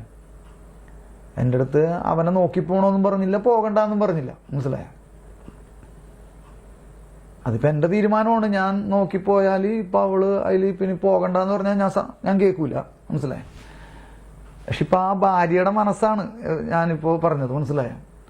അവനിട്ട് ഒരു തല്ലിയിരുന്നെങ്കിലും എൻ്റെ ഭർത്താവ് എന്ന് ചിന്തിക്കാത്ത ഏത് ഭാര്യമാരാണുള്ളത്?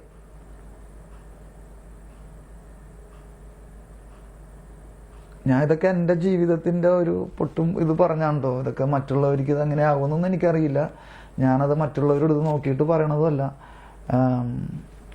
ആർക്കെങ്കിലുമൊക്കെ എന്തെങ്കിലും നിങ്ങൾക്കിതൊക്കെ ആവശ്യമുണ്ടെങ്കിൽ ഇതിൽ നിന്ന് എടുക്കാവുന്നതാണ്, അത്രേ ഉള്ളൂ. അപ്പം ഞാനത് റെക്കോർഡഡ് ആയതുകൊണ്ടിട്ടാണ് ഈ 5 വയസ്സുകാരനെ ഇപ്പം പരിചയപ്പെടുത്താത്ത അല്ലെങ്കിൽ ഇപ്പം പറയാത്തത്. ആ ആള് നമ്മുടെ കൂട്ടത്തിലുണ്ട്, മനസ്സിലായോ? അപ്പം ഞാനിത് കഴിഞ്ഞിട്ട് ആളെ പറയാം. എന്തായാലും നമുക്ക് നിർത്താം. അപ്പോൾ നമുക്കൊന്ന് സ്തുതിക്കാം. Hallelujah, praise you Lord, thank you Lord, praise you Jesus, hallelujah, thank you Lord, praise you Jesus, hallelujah, amen. നിത്യം പിതാവിൻ്റെയും പുത്രൻ്റെയും പരിശുദ്ധാത്മാവിൻ്റെയും നാമത്തിൽ ആമേൻ. വിശുദ്ധ കുരിശിൻ്റെ അടയാളത്താലെ ഞങ്ങളുടെ ശത്രുക്കളിൽ നിന്നും ഞങ്ങളെ രക്ഷിക്കണേ ഞങ്ങളുടെ തമ്പുരാനെ. പിതാവിൻ്റെയും പുത്രൻ്റെയും പരിശുദ്ധാത്മാവിൻ്റെയും നാമത്തിൽ ആമേൻ. ഈശോ മിശിഹായ്ക്ക് സ്തുതിയായിരിക്കട്ടെ, എപ്പോഴും എപ്പോഴും സ്തുതിയായിരിക്കട്ടെ. നമ്മൾ കട്ട് ചെയ്തിട്ട് വരട്ടെ, പോകല്ലേ. ഇതിൽ നിന്ന് ഒരാൾ പോയിട്ടുണ്ടല്ലോ, അതാരാണ് പോയത്? ഏതാരാ?